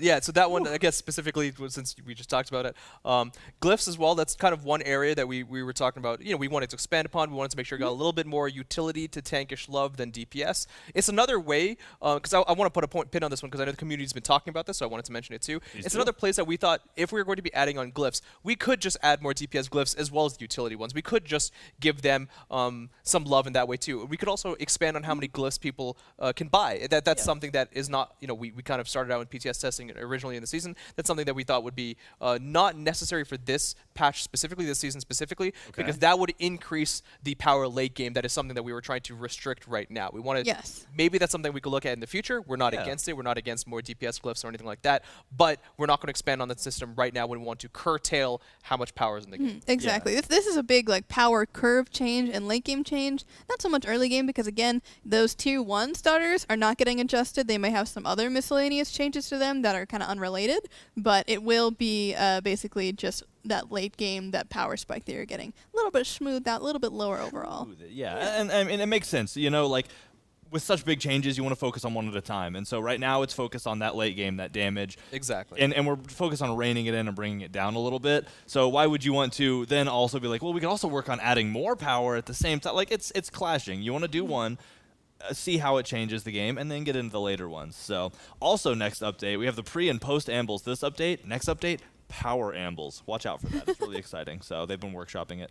But anyway, so for the shifted items, we have 2 examples here. One being Archdruid's Fury. Yes. So of course, Archdruid is going to get that change to it where it's getting the physical protection going down and the magical protection and the health going down. But it's also getting a decreased cost by 100 gold from 2,400 to 2,300. Okay. And the internal cooldown's going down from 15 seconds to 10 seconds. All right. Yeah, this item is one that we definitely want to keep an eye on. We've seen how it feels for it to be really strong, and both the changes that we're making here are to kind of change its utility, change its price points, change how often it can proc. But we're not just directly making it even stronger. We thought about that, but we want to be careful again with how much power we're bringing back to tanks or how much love we're giving to tanks too. Yeah, of course. A lot of this is utility. I think they deserve all the love in the world, but maybe that's just me. So the other example we're going to talk about here is Midgardian Mail. Yeah, so Midgardian, of course, getting those decreased physical protections, decreased health. We're going to increase the passive duration from 2 seconds to 3 seconds, and we're also increasing that max stack count from 3 to 4, so more slow, 4 longer. More slow, 4 longer. Too cool for me. All right, so next up, we're getting into another section that might deserve a little preamble in dependent items. Now, that sounds a little weird to say out loud, so I'm going to let you explain what a dependent item is. Yeah, so dependent items, this one's kind of an interesting category because it goes between items and gods as well, so I might do a mid-amble. I don't know if that's a different one. Mid-amble? It just keeps showing up. Yeah, exactly. I think this is just how I'm going to continue all these patch notes. But so dependent items are things that were, if power and protections and health and stuff like those are going down, there's some items where their passives may be dependent on those stats. So Heartseeker specifically, we're going to see its power go down, but it has a power requirements passive as well, and that's going to be, those thresholds are being brought down. Now, there are certain things where that's not going to be changing as much. We're going to see Prophetic Cloak, for example, as a dependent item. We're not seeing the thresholds change as much because we want to be careful with some of those stronger items too. It kind of lives in that aura segment, right? Some of these do have a little bit of that Venn diagram overlap. Yeah. And then the mid-amble is gods as well do have some threshold changes. I know the community was already talking about Tiamat and stuff like that. Okay. Where certain gods might be, or Oleron might have certain things there. But we want to be careful with how much we do preemptively for everything across the board. This is more of an items thing. You're going to see some gods getting some love, but we want to see how things shake out first, right? For example, there's a world where Tiamat in these new changes doesn't need a power threshold change because she's just doing fantastic with some of these other changes. We want to see how the game kind of falls out before we do the next step, which we absolutely are going to be thinking about. Yeah, we have a list ready. Yeah, again, it's a one step at a time type thing, because if you try to make 100 big changes at the same time, you never know what's going to happen. You want to see the results of one change before you move on to the next, and I respect that. So the example we have for this is Heartseeker is getting a change. Yeah, so this one is power going down, and then there is a power requirement, of course, with the threshold. Yeah. That will be going from 200 to 150 to 300, 350 to 300. Yep. So going down by 50 each. Okay, cool. So, and again, for the full list of those, make sure to check out the patch notes. There's so many item changes. So next is a very, very specific niche of items. specifically for Ratatosker. So Ratatosker himself having 4 items. Each of the acorns are, they're items technically. They're part of a god, but they're also it's always a weird niche. So we figured we'd talk about them specifically. So what's happening with my boy Rat? Every acorn, little less nutty. Power. Now, some of them are retaining some of their crunch, just by a little bit. Yeah. Right? Like taking like Evergreen from 40 to 35 isn't the full 30%, but some of those just already had a little bit less. This was a little bit more fine-tuned, but not over egregiously so. Yeah. All right, well, cool. I mean, again, a very standard run, making sure that each of the acorns got their, I guess maybe not love, it's a nerf, but they got attention as well because they are part of the item tree. Yeah. Even if it's a very specific item tree, like out in the Norse forest. But so next up, and you already kind of talked about this. I don't know if there are any. This is great. I don't need to preamble this section. Yeah, you 'cause I already ambled did. already. Yeah. So, but we have penetration changes revert. So, I mean, again, it's as with that late game tankiness being potentially more prevalent by nerfing power a little more than the tanky stats, giving that late game a chance to get your prots or get your pin online and kind of combat that exorbitant tankiness. Yeah. Yep. So the cap's going back to the way it was. All of the items Yeah. are going back to the way they were. This is a full-on revert. Just do Full-on a revert. speed run of all of these different items that are getting their power back or percentage penetrations back. Sure. Do you want to do it or want me to do it? All right, let's just go. So we've got the penetration cap going back from 32% to 40%, and then all of the following items that I'm about to say. Get your pencils ready, pencils and paper out. All right. They're going from 16% to 20%. So Titan's Bane, Obsidian Shard, Charon's Coin, Typhon's Fang, Dominance, which is on the passive, and then up next we've got increased penetration from 8% to 10%, which All right. includes the Crusher, Hydra's Lament, Heartseeker, Silver Branch Bow, Serrated Edge, Fail Not, Demon Blade, Spear of the Magus, Warlock Staff and Evolved, Rod of Tahuti and Glyphs, Staff of Mirrodin, Doom Orb, Diamond Arrow, Bumbus Spear, and Elixir of Power. And then, of course, we have increased percent penetration from 4% to 5% on Warrior's Bane, the Tier 2 of Titan's Bane, and Spell Focus, the Tier 2 of Spear Magus and Obshard. Okay. And, there's more. Sorry. there's more? There's Sorry. more. Executioner down. and Glyphs. Also going from 6% to 7%, max 4 stacks. Heavy Executioner increased the debuff from 15% to 17.5%, still max 2 stacks. And Demonic Grip, last but not least, from 9% to 10%, max 3 stacks. Whew. That was a lot. Yeah, well, if you missed any of that, obviously on the update notes, but much like I did through all of school, I'm just going to assume that I'll remember it all, and I didn't write any of it down, so it'll be fine. I told you to get your pencil out. Where was it? I left it at home. My little brother ate it. All right, so yeah, again, pen changes going back. There's a big explanation on how much thought went into this, also on the update notes, because our devs are incredible and always explain what they're doing. But that actually will wrap items for now. Again, we talked about a fraction of the actual items that are changed because every item got changed, minus literally like 2 or 3.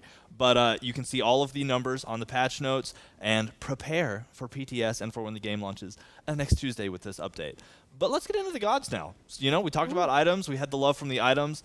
Let's get into gods, starting with Aphrodite, and specifically god nerfs. Hey. God preamble. God preamble. Goodness gracious me. God preamble. Obviously, we wanted to make sure that this patch we hit some gods. We do that a lot in the bonus balance, but we also make sure we get some in the main patch. And so for these nerfs specifically, these characters are overperforming. There's also a note in the community sentiment, which we have absolutely been keeping our eye on as well, is that with the power changes, with the health changes, healing itself, especially since it's not scaling anymore, might be actually more important. Okay. Now we've been crunching the numbers. We've been crunching the numbers. We've been making sure that we've thought about this issue. And what we've already been seeing since all the changes that we've been doing since season 2 is that healing is in a generally fairer spot. Okay. A lot of the issues that we're having are with the items or with the gods themselves specifically. So you might see a couple of hits here. Spoiler alert: Aphrodite, Hel, Yamoja are on this list. Yeah. And they're not getting healing changes because we are looking at specifically some of their utility that they bring. These gods might be more powerful now, not just because of the healing, but because of the other strengths that we've provided them in season 2. But we're going to continue watching the healing numbers, and we're going to continue watching these gods and other gods for if their utility and strengths continue to be too strong. And here's a follow-up on that. A lot of the utility that you'll see here has to do with movement speed as well, because Really? it is another kind of thing that we wanted to discuss, is that movement speed is very, very strong stat. It's pretty good. It's one of the actually most impactful stats in the game, believe it or not, in terms of its ability to catch up to people, to run away from people, all that good stuff. So what you'll see is that a lot of this utility has to do with movement speed, because we are putting movement speed back into the game in some ways through the Stygian Beacon buff, through the Soul Surges as well. So we want to make sure that people aren't zipping and zooming all over the map at ridiculous speeds. We got to make sure that that's balanced. So a couple of the gods, a couple other things that you'll see in the patch notes also had those related changes. Nice. Waiting for the anti-movement speed socks to be added in. You can upgrade to wet socks, which makes you even slower. No. What? Okay, maybe not. Maybe I lied. So anyway, Wet socks are horrible. I You know, wouldn't it's do like- that to the it's a slowing item. Anyway. So Aphrodite up first on the nerf list. Looks like Kiss getting some movement speed changes. Yes, decreasing the movement speed on it from 6 to 14 to 6 to 10. So early game's still going to be the same, but late game going down by 4%. Got it. So late game, you're not just chasing people down quite as violently. So next up on the list, we have Hachi. Eagle Eye getting a little bit of a change. Yeah, I mean, Hachimon and Tyr got some really heavy buffs, heavy changes with what went on in the last few patches. Yeah. So both of them are going to be seen here because they deserve a little bit of a nerf. So Hachimon's Eagle Eye specifically going to be getting a little bit less base damage, a little bit less scaling. We're still very happy with the way those changes played out, but obviously they were too strong. They need to be brought back a little bit. Yeah, of course. When something gets a little too powerful, you just got to reel it back in a smidge. Just a little. So moving on to Hell, also getting some changes. Yeah, so Inspire is a pretty good movement speed steroid, you might say. It decreases or increases your movement speed and your allies as well. So the self movement speed buff is going to go down by 10% from 25 to 15, and the allied movement speed is going down from 10% to 7%. Got it. I mean, like you said, speed is so incredibly important, whether it's rotating to an objective, whether it's chasing down a kill, whether it's, pushing, like you just did a team fight. If you're moving fast, you push up the lane fast. Like, there's so many ways that this affects the game. Yeah. It makes sense to see it get a little bit of a tone down. So moving on, and you kind of mentioned this already, but Tyr. Also getting a change. Right. Yeah, I did mention that, and I also mentioned in one of my other preambles that we want to be careful with power protection specifically that gods gain from their abilities. It's something that we don't want to do too preemptively, but Tyr is one of the gods who needed a nerf. It made sense as well. This is one of his largest strengths that's just happening like all the time. Yeah. So we did want to hit him early and hit him harder here. Okay. Yes.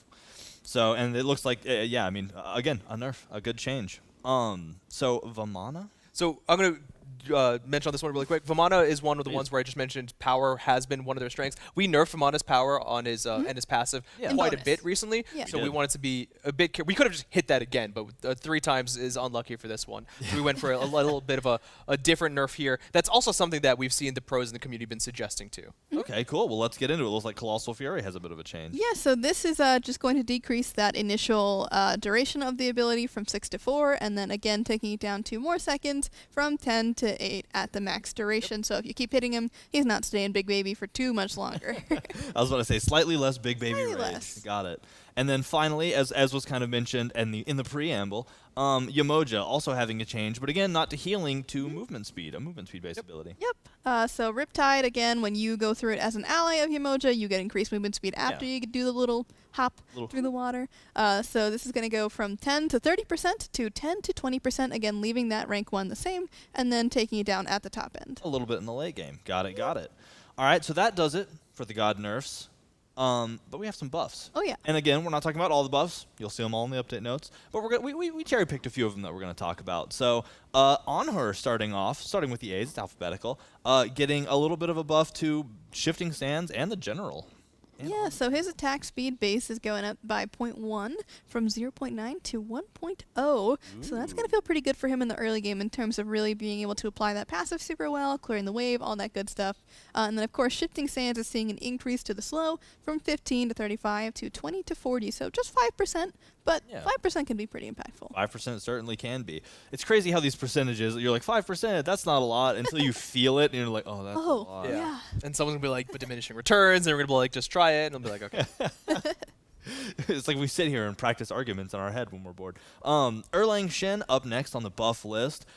Several things, actually. It looks like 3 abilities. Howling Celestial Dog, Pin, and the 9-turn Blessing. All on that list.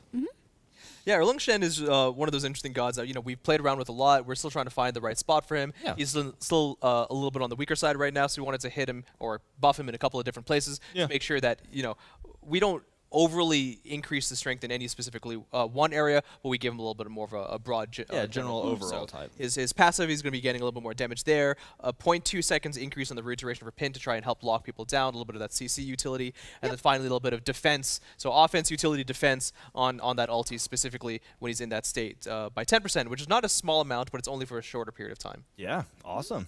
Well, next up, one of my favorite among the Guardians, my boy Geb getting some buffs as well. Stone Shield and Cataclysm. No longer on the rocky road. What's going on with him? Yeah, so Stone Shield has seen kind of a change to its utility, especially with anti-shielding effects coming into the game. So we wanted to make sure that he was still able to be pretty impactful with the shield, so we felt kind of safe to increase the duration of Stone Shield from 2 to 4 to 3 to 5, because again, that shield does go away if you deplete it, so the value of it is not changing, and in fact, it honestly is going to be going down because of the changes to health and all that good stuff. So having it for a little bit longer if you're trying to tank something, just being ready to go on that shield for when those chances happen that they don't fully get rid of it, that's going to be nice. And then, of course, Cataclysm, increasing the base damage a little bit. This is not going all the way back to insane Geb meta where he was chunking people, but it's going a little bit back. Yeah, just a little, a slight nudge, Oh, that's all right. No full damage for me, I guess.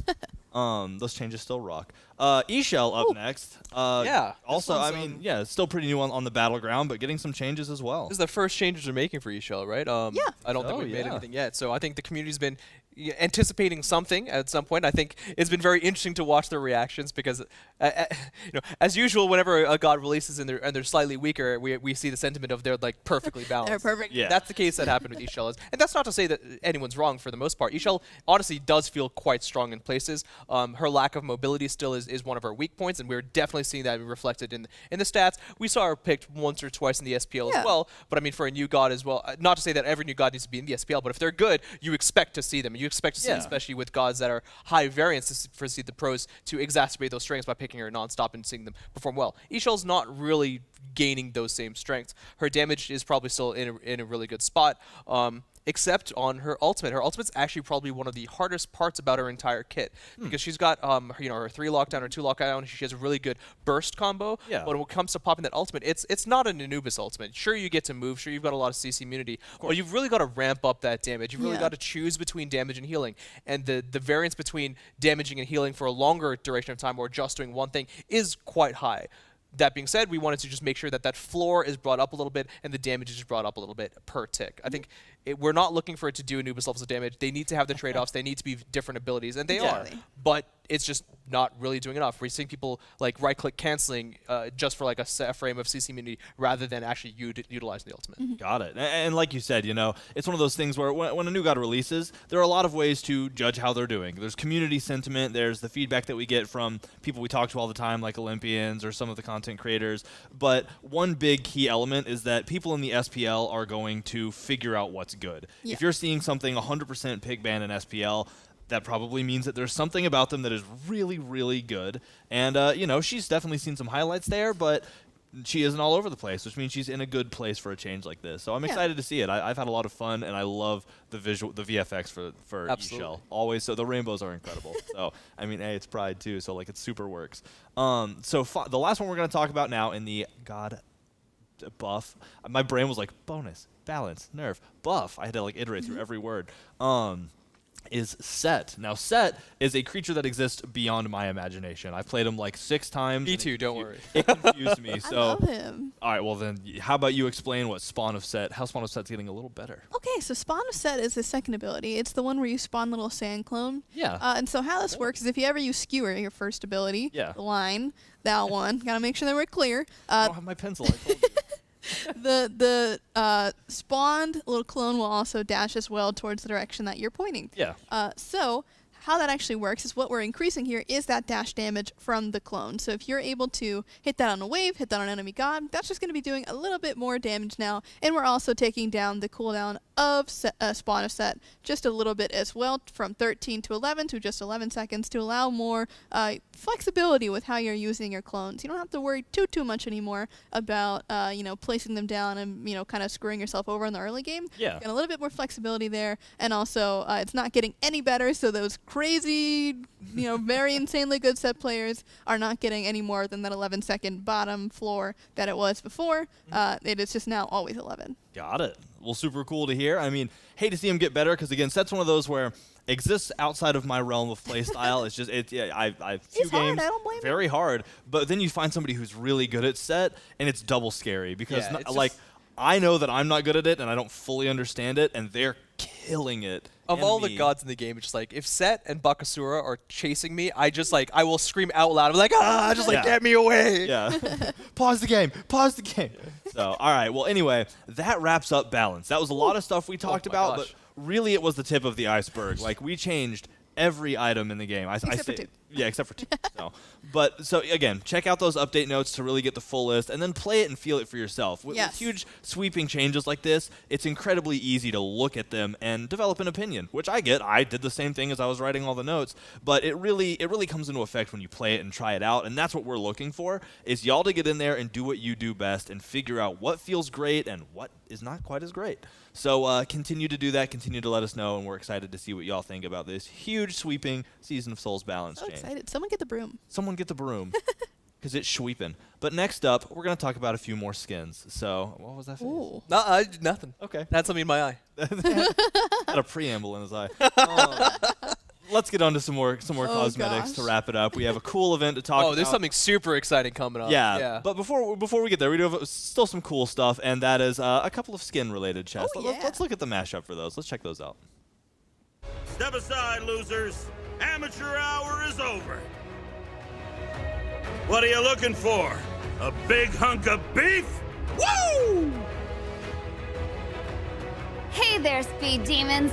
Are you ready to rev your engines and burn some rubber? I sure am.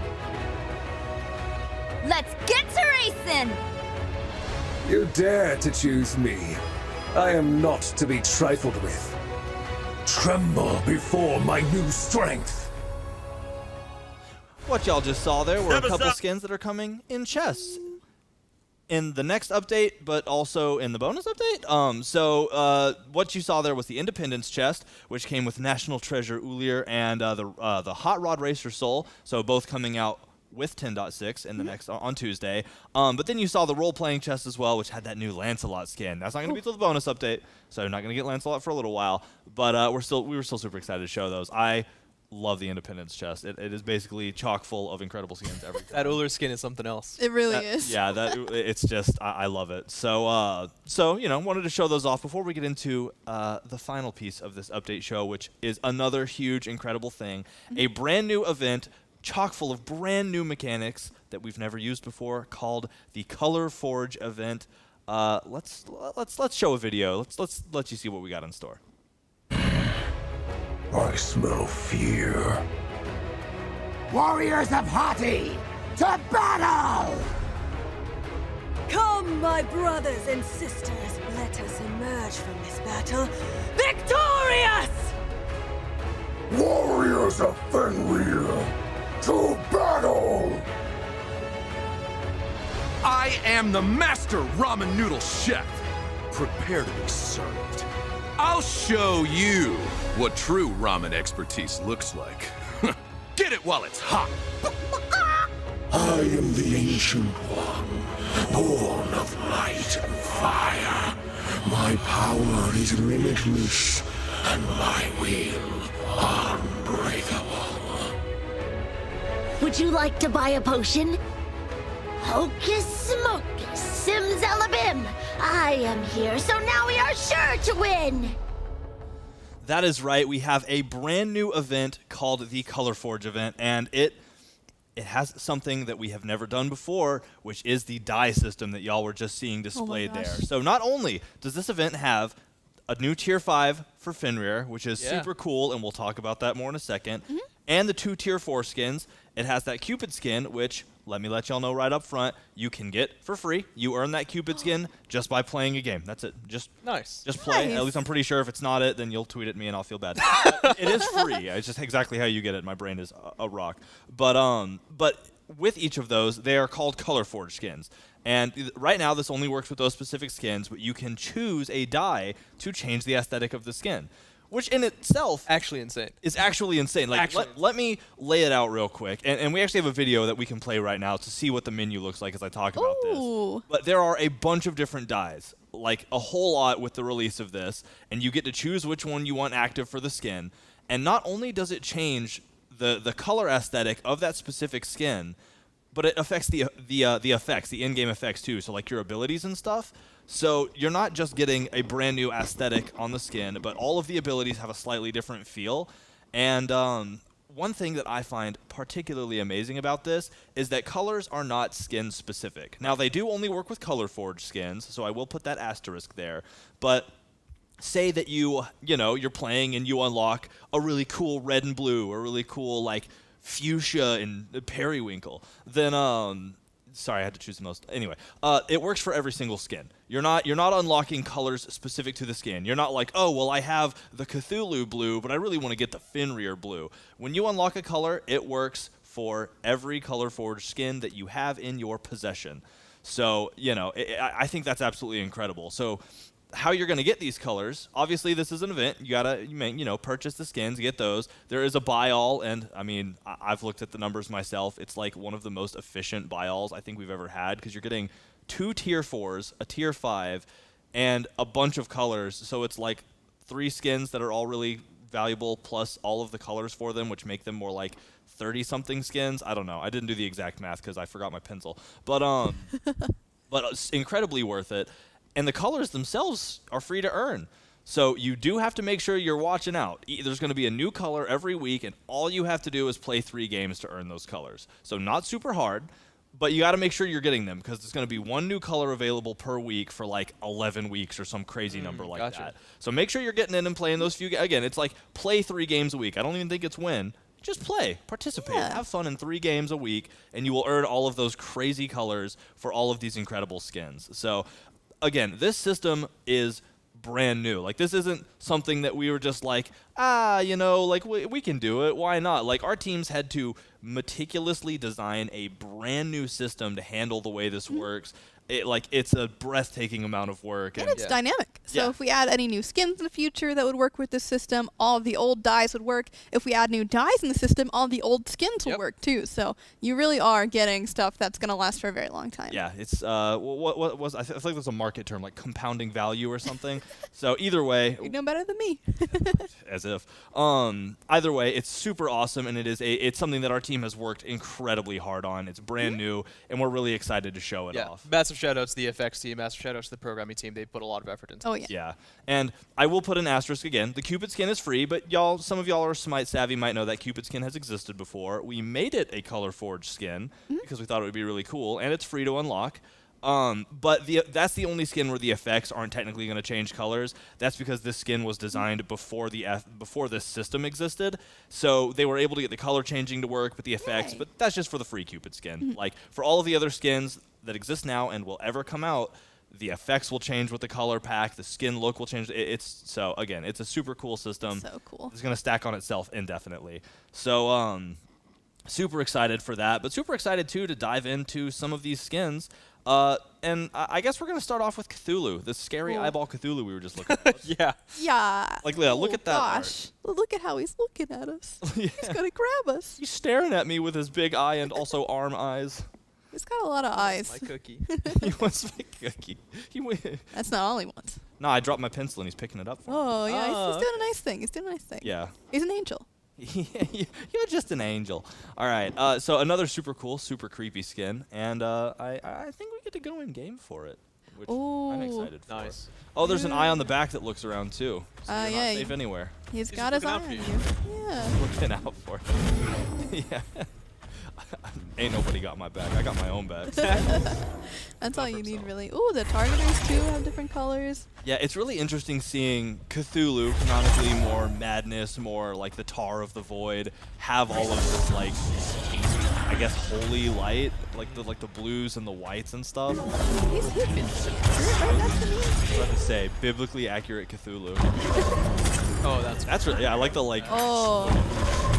Dude, those are pretty. Hydruches too. I wouldn't normally call like Cthulhu pretty, but that's got a nice little ring to it, you know. Well, obviously, you've never seen Cthulhu, I guess, but let's see. Oh, not as. Dude, his head isn't attached. Where's the neck at? It's gone. I love that the eyes are all like red. Too. Yeah, That that's makes it all the more yeah. like they're still moving. You can still see them looking around. Oh man, that was freaky. In a good way. In a good way. I don't know. I'm getting old this. But so that is the first skin. Super excited about it. That's Angel of Chaos Cthulhu. Next up, and this one has a voice pack that I just can't stop being in love with. But we have Spicy Raw Men Raw. Yes. And this skin is so. This is amazing. The lens flare on the eyes and everything. Like it is Those absolutely. little guys in the incredible. background as well. Are they terrified? Is that just their normal expression? I think they're in awe. Yeah, they're in awe of his fire-breathing chicken shoulders. Dude, I want whatever he's cooking. Yeah, well, it's Spicy Raw. I want to know who came up with this and also who worked on this and just gave them a firm handshake. 'Cause Yeah, they're firm handshake. One of those where like you lock eye and there's a single tear. 100%. No words exchanged. So beautiful. much like the previous, gotta go in game and look at this one. I mean, it's the Spicy Raw Men Raw, and we'll be able to do that here in a moment. But absolutely Do we incredible. know what And kind of ramen is? Is like honey miso? Is like tonkatsu? Is like you probably know more about ramen than I just know that I eat it. I'll go to a restaurant. yummy. I'm genuinely the person that's like, excuse me, what do people usually order? Because give me that. yeah, give me that. I like the, and you know, I'm gonna go ahead and pre-say this. One of our audio guys sent in a voice line like a while ago to one of the chats. And all he said was, "I love the company I love our company." And the voice lines for this skin are so incredibly well done and so funny. Again, like with all of the update notes, you can go to the very bottom and you'll see where all of the new voice actors that voice new skins are. And a big shout out to all of them. Very cool. They do some incredible work. Oh, yeah. And this is a prime example of it. It's hilarious. It's goofy. It's off the cuff. Just can't get over Wonderful. how much I love it. So, all right, let's dive in game for it. Ooh. Dude, I remember seeing this skin in concepting, and that backpack went through a couple of changes, but I can't get over it. The ramen is steaming. Ramen. Look at that. It is. Oh my gosh. Dude, and it's one of those things that can't spill. It's in a no-spill scepter. A no. Oh my god, that's right. That's actually That's so smart. It has like the gyro or whatever. What? He's not dropping it. He's got to be eating it later, you That's know? true. He's just waiting for it to cool off a little bit. That's how you get it to the table as quickly as possible. Yeah, from his scepter to your face. Yeah. From scepter to table, all of our ramen. Wow, look at That that. is so. Actually, that's gonna make me mad because I'm just gonna be playing and be like, great, now I'm hungry. Hungry for some wins, for some dubs. Hungry. Oh, and he smacks the ramen down for the ultimate. That's new animation. Oh, That's cool. awesome. Oh, look at the effects. I love it's like Yeah. swirly cartoony. I was about to say it has that swirl right where the staff is. That's sick. Dude, wait, and can we jump again? I think I saw something a little bit, is that just Oh, wow. a whole ramen? A whole ramen. Wait, what? That's so cool. That's a cosmetic, I imagine, somewhere in the event, but That's awesome. that's so cool. Yeah. It's crazy too how we have a lot of food skins that I fall in love with, and sometimes the character is the food, sometimes they represent the food, but I don't know if there's a food skin miss. Like sure, some of them are nightmare fuel, Taste this. but they never miss. Yeah, So, true. That's one theme that you know is always going to be a hit. is always poppin'. Except for the Bakasura. Listen. Tacos are good. All right, so we have one more skin that we're going to showcase here, and this one I'm super excited about. It is the brand new Fenrir Tier 5 skin, Alpha Pack Fenrir. Let's look at the card art to start.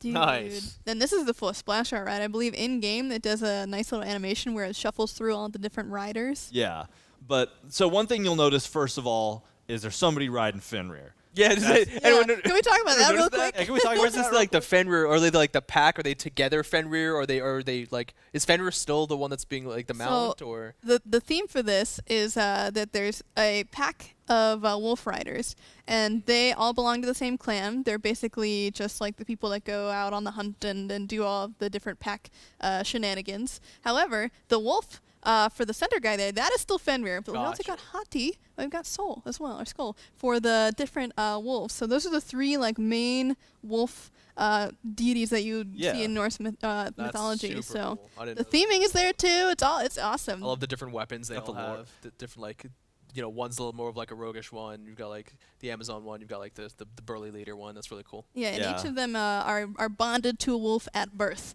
and so they grow up with these wolves. They ride the wolves. They are basically one in spirit. That is super awesome, and it's cool too how obviously with this skin you're gonna have the rider as part of the equation, which just changes the feel of Fenrir completely. And I don't think I could talk through the explanation as well as we could see it, so let's check it out in game.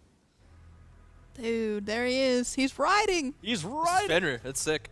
Yeah, this is again. It's just such an incredible feel for Fenrir too. But yeah, let's see some of the abilities. Let's get into it. The way they work. And the auto attacks coming from the rider on the back is such a wild change of pace. It is. Oh, okay. That's cool. That's the two, and like lights the weapon on fire. Yeah. It also lights up the wolf's claws too, because as you can see here, this is the wolf going to town. True. Num num. So, and if I remember correctly too, the way that you change between the different riders in the alpha pack is actually your ult. Oh, wait. Very cool. Oh, that's something else too. Each of the riders have their own VFX that they can do. Yeah, they've got a unique VXG. I believe there's also some really cool emotes as well. If we could run through the dance specifically, I think I would like that one. Yeah. Oh, let's go. Okay, that's sweet. I absolutely love that. For those meme aficionados out there, I hope that you appreciate it. Our team is. Oh. And here's the ult. Oh. So the rider vanishes, the wolf takes over. Oh, then you switch. And now we've got a brand new rider that's got brand new animations, brand new VXG as well. Cool. That's really cool, riding backwards. Wow, the tail and like paws for this wolf are all bloody. Yeah. I mean, she's getting in there, Making things happen. Such a stark contrast too. Oh, and that's cool. Like the paws are even more red now. Yeah. Which I mean, happened with the last one, but these ones like emphasizes the red in contrast to the white of the skin. Yeah, the other really cool thing about these skins is that they have 3 unique full voice packs, including ability lines. So each of these characters is a completely different person with a completely different wolf and a different way of battling. So definitely keep an eye out for. And the trail on the sword, like, oh, that's awesome. Yeah, these skins are crazy. Yeah, with the 3 voice packs, it's literally 3 different characters. And then remember, this is a color forge skin. So if you unlock any of those like 11 plus colors, I don't remember exactly how many it is. It's a lot of colors. Times 3? Yeah, right. Times 3. The skin, the effects for the skin, all are all undergo that color change. So you can play this skin. Like if you're a Fenrir main, you're playing this skin, you absolutely love it. And then you're like, I've played this skin 100 times. Time to play it in blue. Time to play it in pink. Like it really gives you so many options to continue using the skins that you love, but maybe match with your team more, like I can't be the only one who's in a lobby. We saw that in the playtest. Yeah, we had that in the playtest where we had 3 color forged skins in the same team. Or maybe it was all 4 of them in the same team. They all used the bubblegum dye. They all went bubblegum. And then we played the Ganeshri color that's also pink, and we were like, yeah, that's the bubblegum team. The bubblegum team. It was so cute. So, I mean, it's so many opportunities for fun stuff. I love this dance. Perfect. No changes. No changes. Absolutely incredible. So that will be the tier 5 skin, and that's the Color Forge event. That's crazy. Yeah, I'm absolutely absolutely thrilled for it. It's a super incredible thing, and it'll be available on Tuesday, literally on Tuesday, which is so close. I mean, I know I say this. I'm like a broken record. Every update show, I'm like, literally Tuesday. I say I go Tuesday. Oh my god, every time because it feels the same way. Yeah, it feels like that is less than this many away. It's it's just so exciting that we've been like every time we put so much work and effort into the seasons, but we also get to play it. We've been iterating on it for so long, and like finally it's happening. It's here. People are we're the here. Season of Souls. So that's awesome. Yeah, so we're kicking off a brand new season starting on Tuesday. The team has put a ton of work into it. We're really excited to see everybody get into it.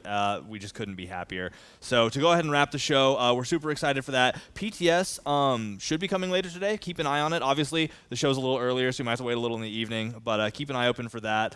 And make sure to stick around as well. We have a video we're going to play at the end for those of you who don't know how to get into PTS. We figured we'd let y'all know with a little video to end this so that y'all can be ready when it goes live later. But we'll also have the Dev Insight show coming up afterwards, so stick around a little bit. You'll see our 2 beautiful guests here hop in and explain in a little more depth some of the stuff we weren't able to go on today and field some questions from y'all to chat. So again, thank you everybody for coming out, and we are so excited to see you all with the launch of Smite's Season of Souls next Tuesday. So thanks again. See y'all later. The newest Smite patches before they officially launch? Here's how you can get early access with Smite's public test servers, or PTS, on both PC and console.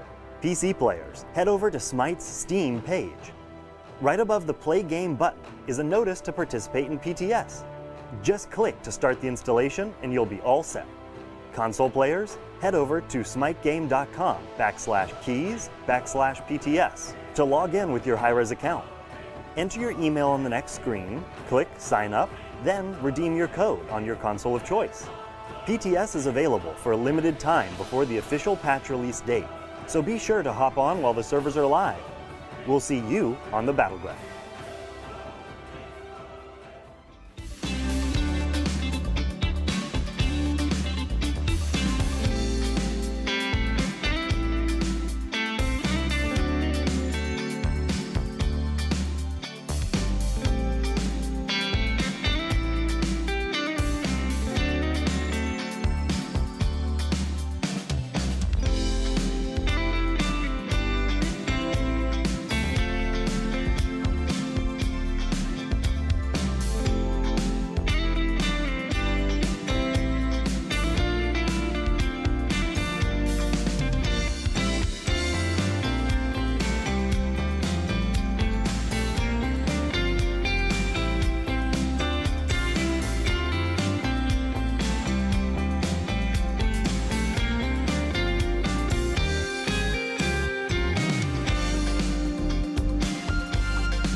Oh, it's time. We're live with the Dev Insight Show for the Season of Souls update. Lermy, why are you wearing that shirt today? It could be any reason at all, really any. I've never seen the ferryman before in my life, so it's definitely not that Charon is coming to Smite in July. You gotta finally say it, right? All those times you were joking about being like a ferryman's lover. It's not just for the team. It's definitely no bias. That's right. At all. And so make sure if you're in chat, you're asking us questions. So the whole point of this show is we're sitting down with Clumsy, we're sitting down with Lermy. You just learned all the updates that are coming to the game with the Season of Souls. If you have questions about that, pop them in Twitch chat right now. We'll read them, and then we're gonna get to those questions in a moment. Is it a relief though, Lermy? We finally have announced Charon. Dude. Is it a weight off? Finally being able to discuss things. It's been crazy because the God processes are usually like 9 to 10 months or more, just depending on when we decide on the God, when we actually start working on them, things like that. So it's been a long time coming, and for those eagle-eyed viewers, knowers of Smite game culture, of a long time ago, there was a release by the name of Chiron. Yep. And the data miner that data mined Chiron's release spelled it wrong, so I thought it was Charon. But no, he's finally here for real this time. Actually, I forgot about that. That's really funny. For real. Clumsy, this is obviously a very large patch or a large update to the game, Season of Souls. What were some of the more challenging things for you to work through with this update? What wasn't a challenging thing to work on? What was the easiest thing for you to work on with this update? I mean, I don't know if there was any. Maybe the nerfs. We know what's strong. We know what the community want. We saw what needed to be done in the SPL games and the stats. The nerfs were probably the easiest thing, but everything else honestly is not that simple, right? I think we talked about on the patch notes show. It's just everything is interconnected a little bit. It's like, we want to do the items. How much do we do the power by? How much do we do the protections health by? How much does that affect certain gods? How does that change between the Stygian beacon and Titan's mechanics? Does that change the jungle buffs and the power pots and the Phoenix defenses and stuff like that?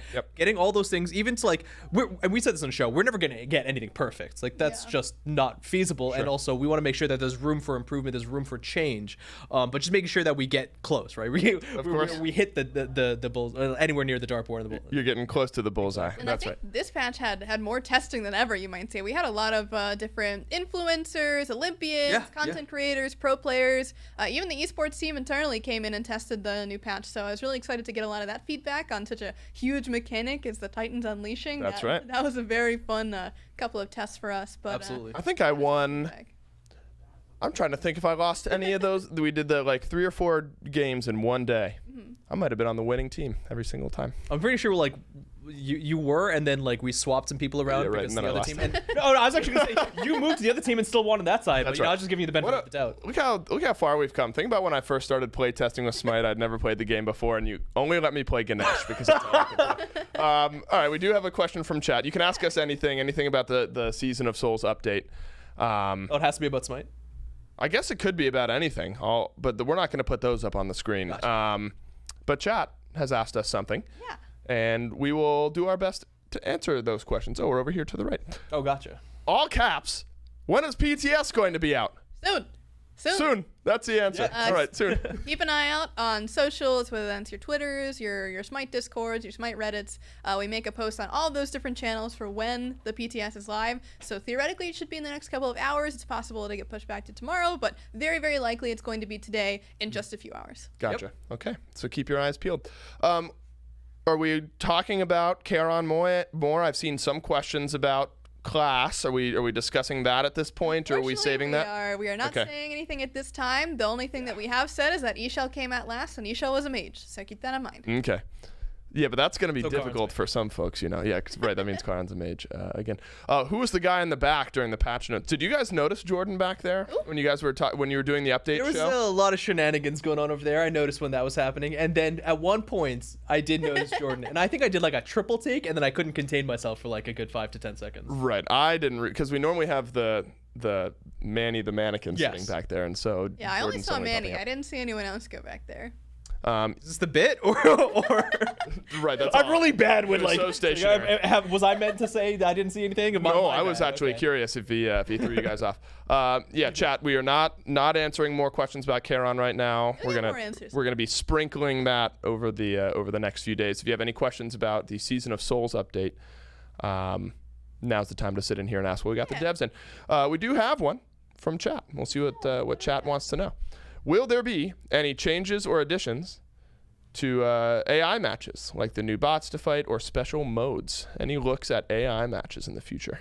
Those are like two, like in my mind, that's two different questions on whether we're going to do any special modes like Odin's Onslaught or anything like that. I mean that was the big one that we've done somewhat recently. I don't know if we're going to be doing any modes like that specifically. We're always going to be looking at other modes that we currently have and seeing if we want to spice those up a little bit.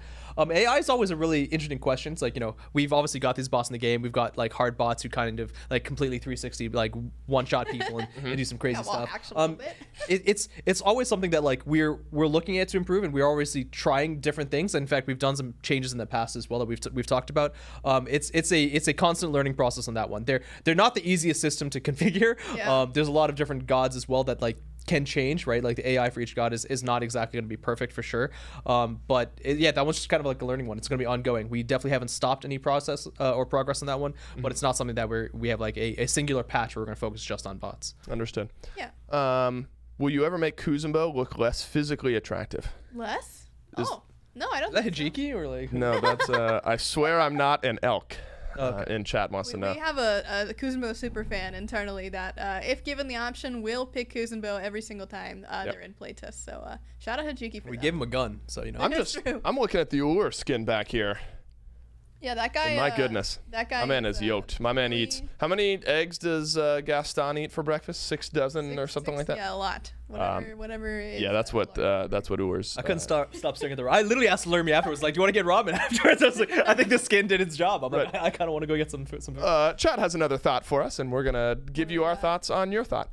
Do you feel that this update to Conquest, and if your eyes hurt like mine do, you can look back here. Update to Conquest and items is the most game-changing update in Smite's history. That is a heavy statement. Do you think it's the most game-changing update in Smite's history? I want to say it's very close. If it's not, it's very close. Mm-hmm. Does anything what competes in your mind? What do you think comes close? I just want to say that because I don't have perfect knowledge, so really I'm just covering my butt here in case there is something that I'm forgetting. I blew it out the door. I'm sorry. It's a lot of change, but I mean, and even think about it, like I was immediately just like, there's a lot that's going into this. I mean, we have to be careful on how much change we're doing at all times, right? There's expectations to be met, but I mean, at least thinking about it, it's almost like rose-tinted lenses, or we're always moving forwards, we're always learning. The season launch of year 10 was, I think, always going to be way bigger. I mean, if we're talking about season updates, we're talking you got a new god, you got a mass amount of changes, including an item store changes, you got a new conquest map, like. Those are 3 entirely huge systems that like this is a lot of change, but it doesn't come close in my opinion. Yeah. But it's still a lot. Like it's not Titans walking not taking down back the with how lane. much changed in year 10's release. Well, one of those big changes is the new Titan mechanic, where they're going to step out and brawl about things. So clearly there's going to be some questions about it. When the Titans fight in lanes, will they get aura buffs from items or gods? Example, Phalanx, Ares 2, etc. Are Titans affected by aura buffs at all? So they are a completely separate class of minions. They are most closest to like your siege juggernauts and all that stuff, and they are not affected by those buffs. Got it. So although that would be pretty cool if you could boost up your own Titan by doing things like that, they are separate in that way, but they still do count as those lane pushers. That's their classification, really. So any buff that will affect the lane pushers, like that extra damage from the Stygian infusion, that will affect those guys, but none of the like boosting. Yeah, there's also other things like I believe they can't be crit as well. So like yes, that's correct. That's one thing we absolutely notice that like hunters, as they tend to do, just absolutely demolish them, especially in the time of the game that happens. So one way of reducing the fact whether or not crits in meta is the fact that they can't be crit. What is there anything specifically with the new Titan mechanic that you guys feel like you're keeping an eye on more closely in a way that it affects the game, or are you just taking that in all at once. One thing that's going to be, I kind of mentioned on the show as well, slightly controversial is just the strength of those pushers. Is that, and we noticed this in the playtest as well. In fact, I think this is a perfect example almost. Is like the first playtest that we all did. I think it was like a very tied fight. And this is exactly what I expect to happen in live as well. It was a very tight fight. Both teams were kind of on the same engagement. Maybe a couple people died. The Titans died. Nothing happened, right? That might seem boring, or at least it did something which is important to us, which is it caused a fight to emerge. Yeah. Then the very next game, I think one team was maybe slightly ahead, 20-30% ahead, or whatever that might be, and that Titan got all the way to Phoenix, right? Like, we did a fight, we did a tier 1, things got sloppy, someone else died, and it just went all the way. Like, one team basically went through 2 different towers and a Phoenix, and like, the difference in strength of both of those moments is night and day. Right. And that's what I meant on the show. It's just like, okay, well, it's going to be up to the team to decide how much power they can get out of these. It will, and most likely will, create a fight, a situation, and the strength of that is going to be very, very different. And I think from our side, we just want to make sure that, maybe contrary to what some people think, that they shouldn't always be a game ender. I think that would be a bad thing, is if every time a Titan happened, the game just ends at 28-30 minutes. They might cause that to happen, but it shouldn't be so frequent. In fact, that would probably be more rare than frequent. A lot of the times it'll be good for base breaking, not game ending. It will give you the opportunity to end the game. It will not end the game for you. Have you guys, this is just my curiosity, do you know, if left untouched, how far a Titan would go on a side of the map? Like, could he go through both tiers of towers and a Phoenix? It would probably, if there were no minions, it would have a tougher time because it does take that increased damage from the tower shots. Like, the further that you go, so tier 1s still increase, tier 2s do even more increase than Phoenixes. They chunk the Titan. So it probably could get through basically an entire tier 2 with its whole health bar if there were no minions, nobody fighting it if it just went on its own. But it is... it does have ranged attacks as well, so if it does aggro onto something and starts doing those ranged ability attacks, it might not even walk into the tower initially. Just kind of depends on how you're playing around it. And then when it does get in the tower, you are able to actually tank for your Titan as well. Nice. So if you are taking the aggro away from the tower, you're saving that health bar while your enemies are trying to take it down at that same time. Gotcha. Yeah, but I agree with that. I think if everyone was fighting in one lane and the Titans are just doing, or one Titan is just doing something in the lane around tier 2. Yeah. And you already mentioned, this is just my maybe lack of knowledge, you talked about how it's classified as a different type of minion. I'm assuming that means it's a class of minion that does not work with Horus ult. I can't move my Titan around, can I? Unless That would be very fun. That would be very Yeah, funny. I think someone mentioned it. It's like, should we make this a mechanic? And we're like, no. Imagine you teleport your Titan, you just bounce him around. That's a Phoenix siege right there. You go on that Phoenix, teleport your Titan over to the mid lane, and just wander on in. I'm sure we'll have a lot more information and questions around the Titans as we continue on. Chat has some more thoughts, though. We can sink more into the Season of Souls update. How will the new Pridwin work with things like Nike Ultimate? It is completely unchanged with those interactions. The health component is still based on your protections, and it works exactly the same, that shield part, as it did before. So nothing is different there. Yeah, the functionality of the item is exactly the same. It's just how much like valves is changing between the shield and the damage. It's the value of the conversion that's changed, Right. and the actual like stat that it's pulling for the shield damage is no longer the shield health. It is the protections that you have. So that is the only difference. Everything else is exactly the same. Do you guys feel like you've gotten better at math since working Kinda this have job? to be. I was gonna say, just all the interactions and the small micro formulas it feels like you have to sink your teeth into. It's very impressive. There's another one from chat, though, that we can get to here in a moment. Pretty straightforward, easy one there on the Pridwin. This one looking a bit longer. Do you think if additional, this one's from Poseidon 20, so it's got to be about Poseidon. Do you think if additional balancing is needed in the future, you would prefer to revert changes that have been implemented this patch or work with them in order to maintain the new feel that you are aiming towards? So that's a general design decision or design direction, maybe type question. It's going to be completely dependent on what kind of change is required, right? Like additional balancing if you need in the future. Is that going to be in favor of the changes that we made? Are people going to be asking for more of the same? In which case the answer is like still maybe. One of the things that we noticed in testing this as well is that like if we thought about changing protections or power or some of those things a little bit more, specifically actually protections and health, we start combating the fact that items are no longer going to be nearly as strong as the fact that base protections and base health and scaling is going to start being way more of a factor than the items.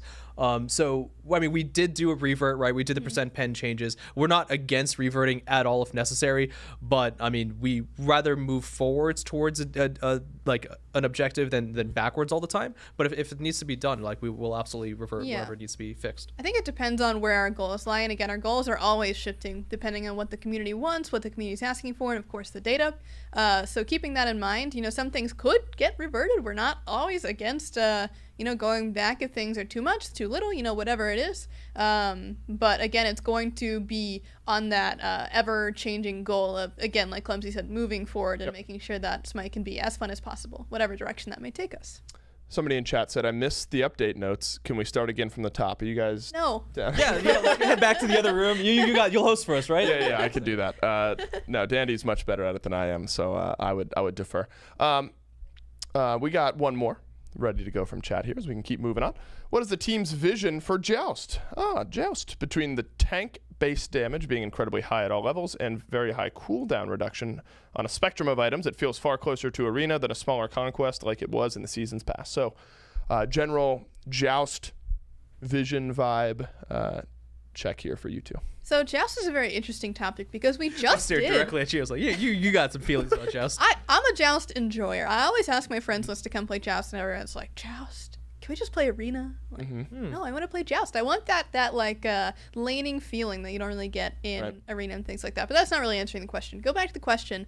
We did a bunch of changes in 10.5 for a lot of Joust to make tanks a little bit less difficult to overcome, I'll say, with the red buff, the purple buff, the changes to the towers and how that damage works.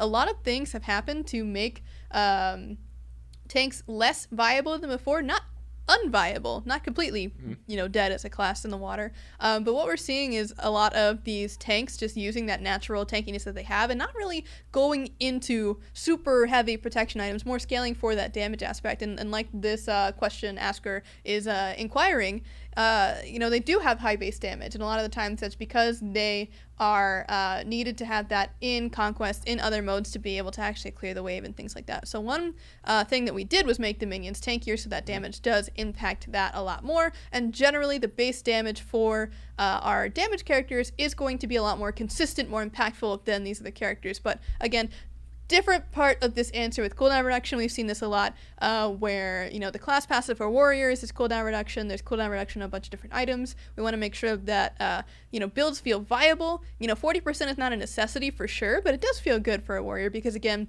those base damage numbers are really what you want to be repeating, or the CC, or whatever it might be. So again, we understand that these couple of things that you mentioned are definitely very strong and do affect Joust a lot, and perhaps way more than they do Conquest specifically.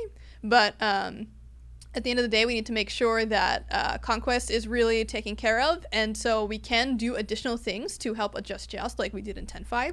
But at the end of the day, we are going to be taking that as it comes and making sure that we can do what we can when we can. So Gotcha. Not necessarily the front priority, but we do understand the problems, and we're looking for additional solutions. Understood. Joust enjoyers, keep your eyes peeled. Don't you worry. This one was a little bit earlier on in chat from Jinxed It Mate. I know there were some conversations around power and item changes on this update. It's a really big one.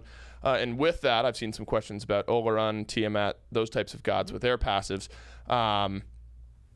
Are there eyes on Oleron or Tiamat in regards to their passive? We call those two, I mentioned that specifically on the show itself, Oleron and Tiamat, and any gods that, one, are dependent on power, protection, health thresholds, or two, have power, health buffs or debuffs in their kit. Those are both things that we want to keep an eye on. We didn't want to change any of those things for most part. We did a little bit of tier, as we mentioned as well on the patch notes. We don't want to change too much of those preemptively. There's a world where some of those gods, just by the item changes or the nature of the game changing so much as it is, might get better, might get stronger. We want to see the fallout of those changes first.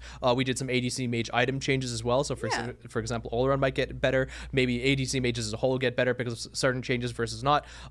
The full outcome, the way the meta is going to be decided, is going to be so very different than what we can even predict or expect within a few weeks, within a few months, or whatever it may be, that we just want to keep our eye on the pulse or finger on the pulse, eye on the ball, and see how that plays out first before we do any too many drastic Yeah, changes. a good scientific experiment knows how to isolate the variables. There are a lot of variables going into this patch of just the variety of changes coming in. So once we have resolved that the variables say, hey, this is a problem, we are going to adjust it. Yeah, and I mean, like, I know there's some people in chat, whether it may be, or just in general, like whether it's with any of these season changes, be like, okay, you guys are the designers of the game. You guys had goals. You guys had changes in mind. You guys should know exactly how the game's going to play out. And that's just not possible. Like, well, especially not in the MOBA, right? I mean, yeah, so there's dynamic. So many variables. I mean, there's even certain things that, like, whether it's the pros leading the way, content creators, social sentiment, perception. There's so many different things that influence whether or not people even go towards changes that we expect them to go to, or do things that are suboptimal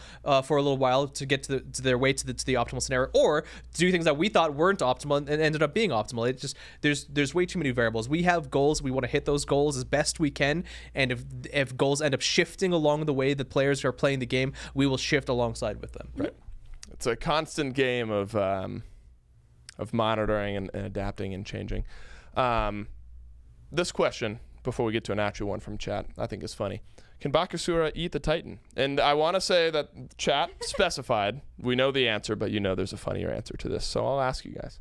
Can Bakasura eat the Titan? We asked that question before. We tested it, and currently no. And I think there might have been a time day one where he could have. I didn't see it, but I remember the question was brought up, and we said he shouldn't be able to, and he does not. Yeah. Gotcha. That would be really funny, though, to see this huge Titan shrink down and go into Bakasura has just never been more powerful in his life, right? The other question was, which I actually can't remember the answer to, because I remember like suggesting something, I can't remember which direction, was whether Bakasura could eat the Soul Surge spirits. And I think he could. I think he still might be able to. I remember saying like it's really not overwhelmingly impactful. They don't give you an insane amount of golden XP and they respawn. Yep.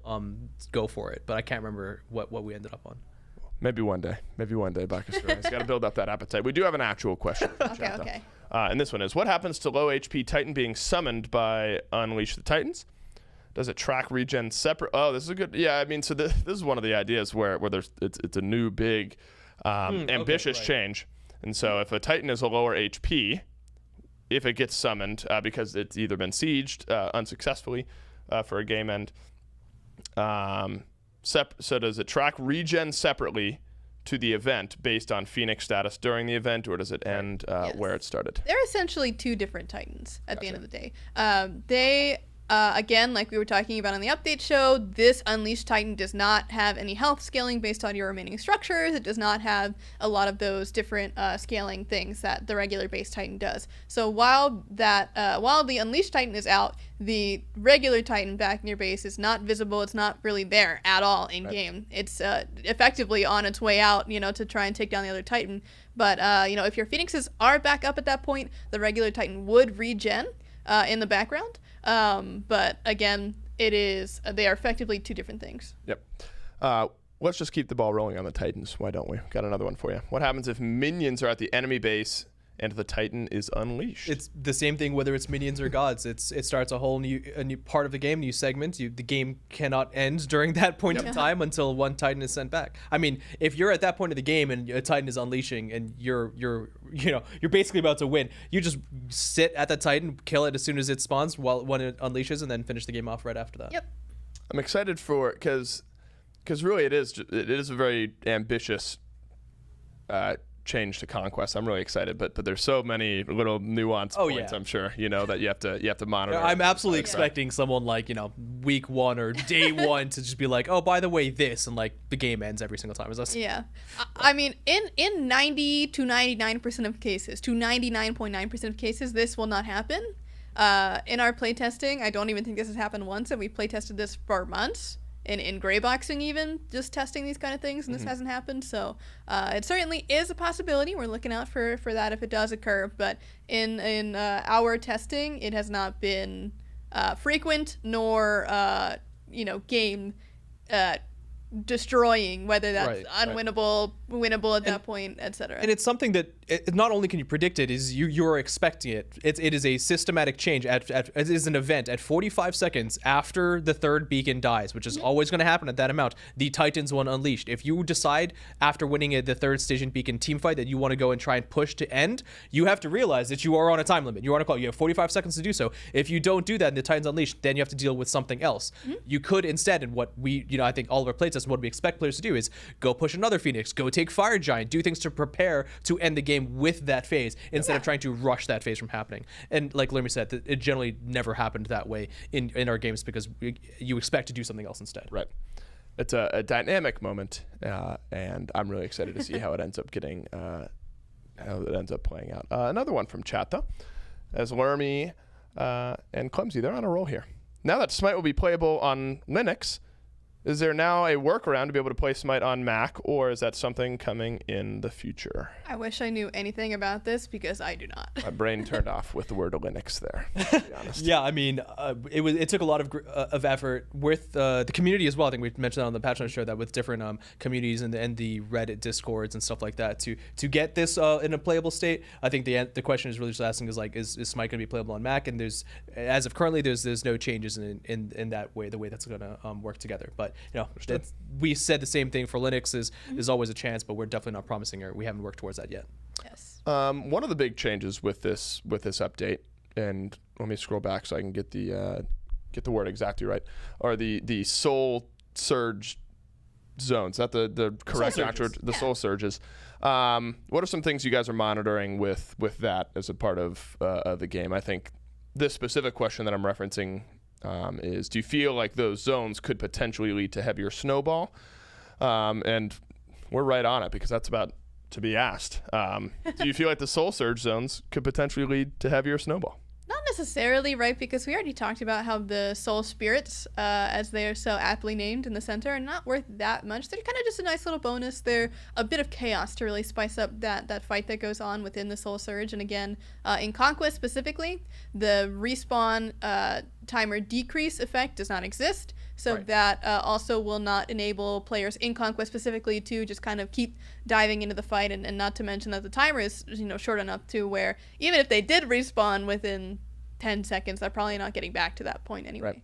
Yeah, there's also there's two factors too, just that there's, well, maybe three. The movement speed increase of the soul surges, I would almost argue, benefits the team that's losing almost more than the team that's winning. Obviously, you can play this in depending on the situation, but if the zone is static, sure, it can grow in size, but if someone dies and you're losing a team fight, you're taking that movement speed to leave. Sure, both teams are, but if they're fighting over an objective or whatever, they might want to stay. If they're in the Fire Giant pit or whatever it may be, they're probably going to want to remain that location. But if you're losing a team fight, you now have extra movement speed to get away. Also, the buff that happens when you're inside the surge zone happens when you're below 50% health, and then you gain a damage buff towards other people who are on higher amounts of health because it's based on current HP. So therefore, it is giving you specifically a power increase when you are low and enemies are high. So that's almost a way to help counter that snowball a little bit.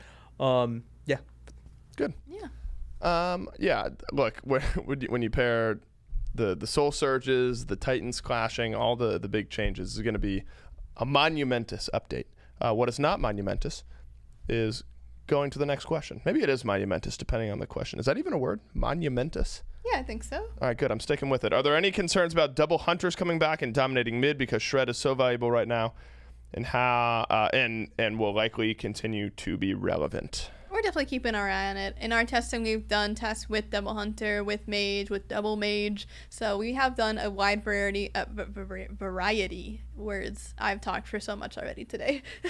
We've done a wide variety of testing with all these changes. So we definitely have some thoughts of our own, but we're really excited to hear what the community thinks, what the community has tested, and where the data ends up showing for all these different, combinations of classes and characters and team comps coming forward in this next patch. So that is really where we're going to kind of wait for that data to see what does the community think, what's our data showing, and move forward from there. But we have plans ready in case of a lot of different things. We have the box ready. We need to decide which one to open up with our hammer. It's a question that you often get after every one of these big update shows is, wow, it seems like this class or this type of team composition is going to be really good in this update.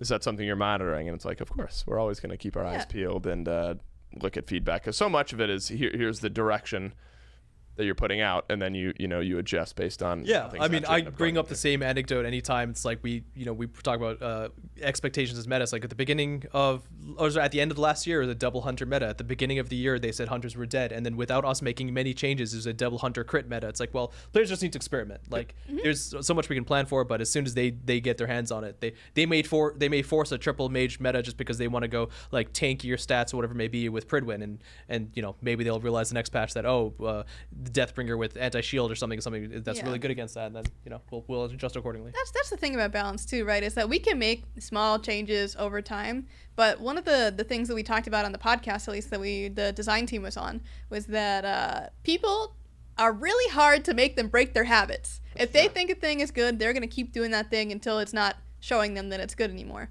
But for them to try new things, those things have to be either really different or really good.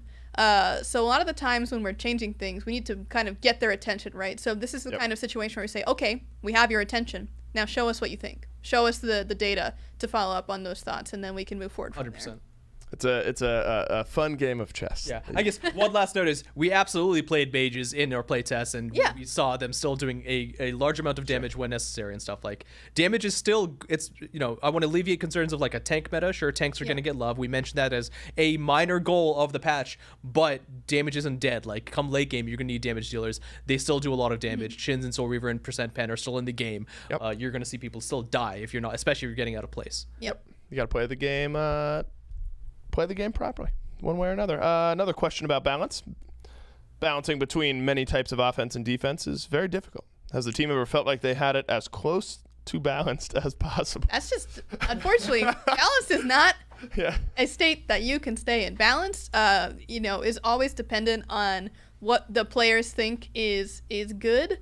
And again, we kind of talked about like changing player habits is again really difficult. And so player habits will kind of just change on their own sometimes. Maybe a pro player is like, this build's crazy. This underutilized character is actually super OP because they got X number of buffs in past patches, but we just haven't tried it. There are so many things that players just haven't tried before that, especially with things changing so much very frequently, the experimentation level right now from across the game is like off the charts. Yeah. So having people being able to try these different things, experiment, is like probably one of the most fun parts about these new seasons and this part of Smite is just figure out what's good. And then once we get there, we bounce from there, and so on and so forth. Yeah, we talked about this question on the podcast as well, and what it comes down to is there's no such thing as balance. What one player might think is balance, what a pro player might think is balance, an SEC player or a ranked player or a joust player or an arena player might think is completely imbalanced. And obviously we've got to consider all those different modes. We've got to consider also should we ever get to a balanced state if that was achievable? And that's the other answer, is that balance is something to kind of try and make sure that the game is healthy is more important than necessarily balanced. But people want change. That's the reason why we're doing the seasonal structure, is because we're interrupting balance to make sure that people get fun, right? Because a balanced game doesn't necessarily mean it's going to be a fun game. Yes, and one thing I do want to end off here is try different things. I'm going to emphasize this. Try it before you form your opinions on these things. Of course, you'll have those, you see the notes, you think about it, oh, this could be good. When you have that thought, go try it. Yep. And then come back and tell us, okay, we tried it. This actually is very good. And we'll go, okay, cool. We'll make an adjustment from there. But a lot of the time we get feedback based on just the notes themselves. And what we really want to encourage players to do is to actually go and show us the evidence behind those words. And we've done the same thinking, right? When we show this to our pro players, our content creators, they do the same train of thinking. So again, we get that experience of, okay, this is what we think players are going to say. But is it actually good? And then they go and play test and they're like, oh, okay, actually it wasn't really that good. Or, okay, actually it is really, really good. And we have to do something about this. So it's really about that experimentation, playing the games, trying things out. If you have that thought, like, what if I could build Ganesh with this item? Then do it. I'm here for any type of Ganesh theory crafting, by all means. It's been a very insightful show. We have one more question. This one I've heard has some levity. What? Would you rather? This is a good one. Would you rather have no knees or no elbows? I think this is an easy question, honestly. Go for it. I think I have an answer, but I've not thought of this. I think I would rather have I would rather have no elbows. Huh. Because if you don't have, I was gonna say no knees. maybe no knees. 'Cause I feel like the you can't- dexterity and stuff, like, sure, walking and bending and all that stuff Yeah. is damn important. Think about Bending is from your hips too. Right, sure, but like just all the finesse you need of like your elbows and what they can provide to you. Maybe I'm thinking maybe shoulders as well. I don't know. Did anyone here watch King of the Hill? Didn't a Hank's little bit. dad? Oh. I think his dad had no knees. Well, he's like really short, right? Yeah, I like mean, that's short, that's the right. bit. Yeah, but I No think it knees. has to be no knees because knees.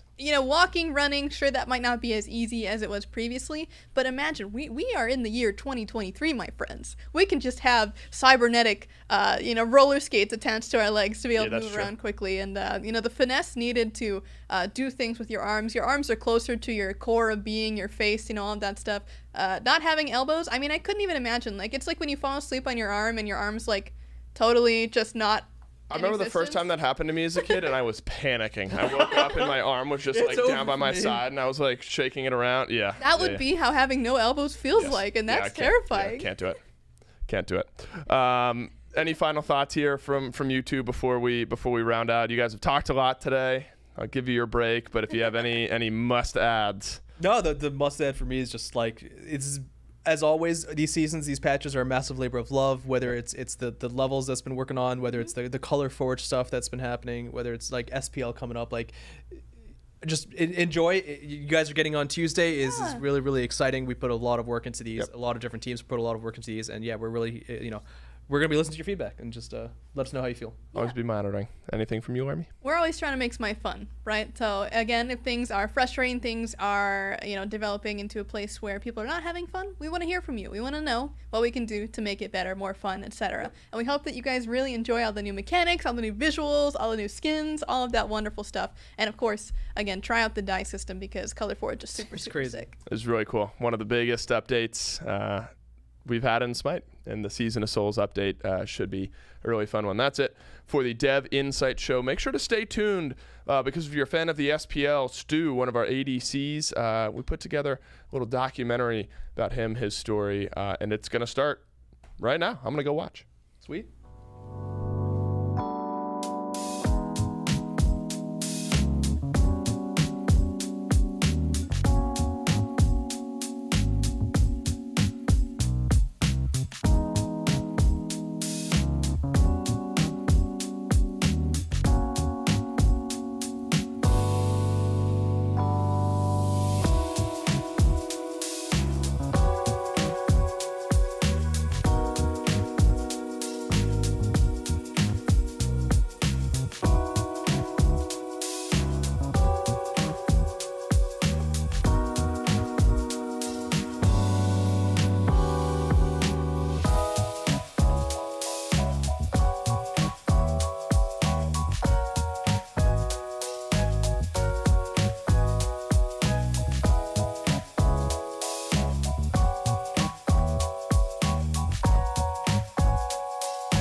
And then I said to her, "That's not a dog. Excited. It's Has it started yet? Oh, no, it's starting soon, man. Get in here." Well, can I sit there? You're in my seat. What do you mean yours? It's a couch. You can sit anywhere. Yeah, but that whole spot's my seat. Here, I'm not going to move. I'll just. Okay. It's starting. It's starting. Woo!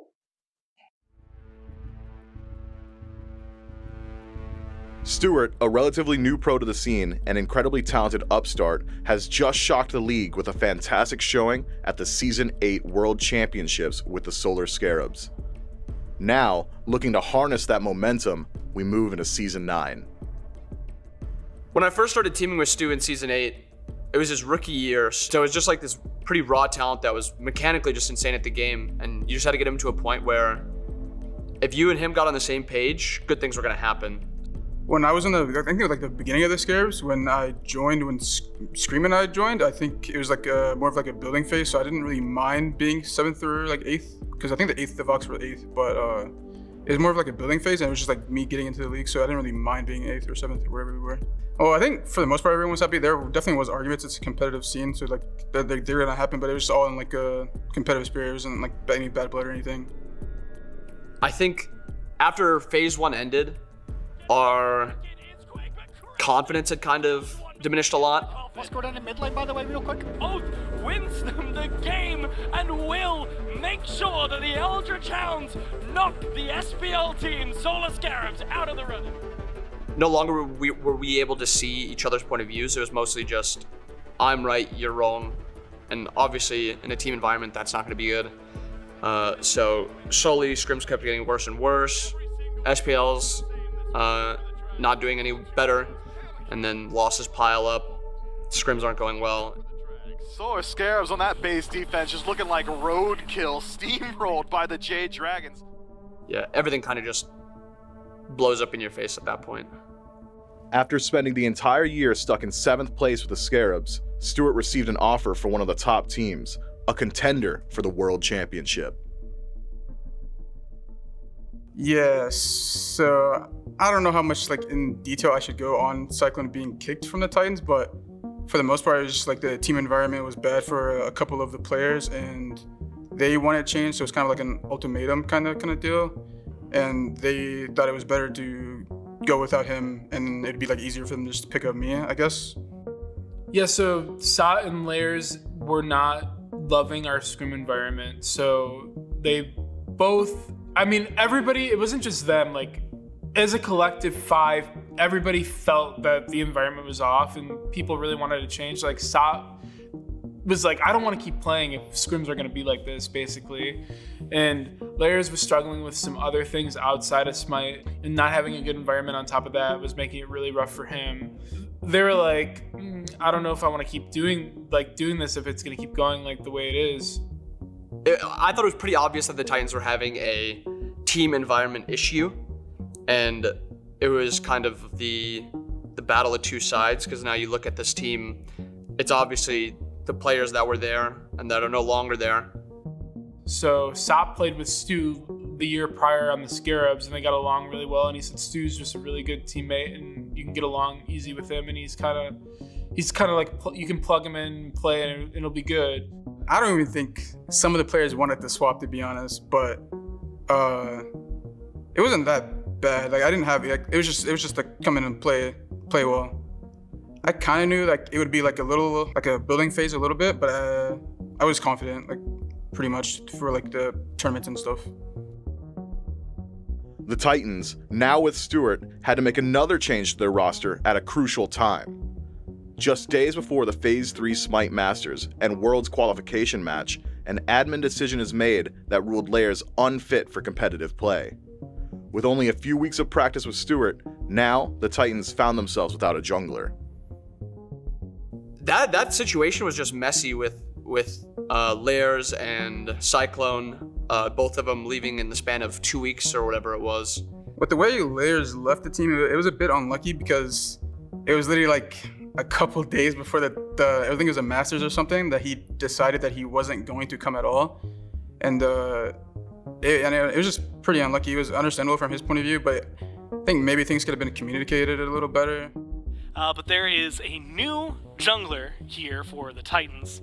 layers out Sino in for the event and for presumably the rest of the year.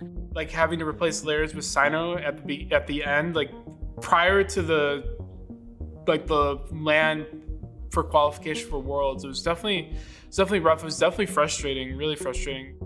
I mean, if I'm the captain of that team and kind of like one of my best friends is the ADC, we've been through it for whatever it is, 5, 6, 7 seasons, however many times or years they've been playing, and then you make this change for someone else, and then they end up dropping out a little bit later. Like, it's probably gonna hurt for a little bit. It's gonna be something where you're just kind of angry, gonna be a little peeved. Honestly, I thought it was the end. Like, I didn't think we'd be teaming again. Like, I shouldn't say that.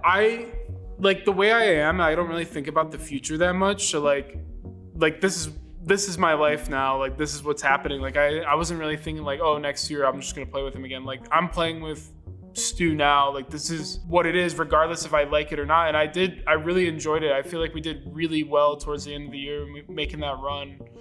Things changed like after the season and stuff like that, but I definitely thought it was the end for sure.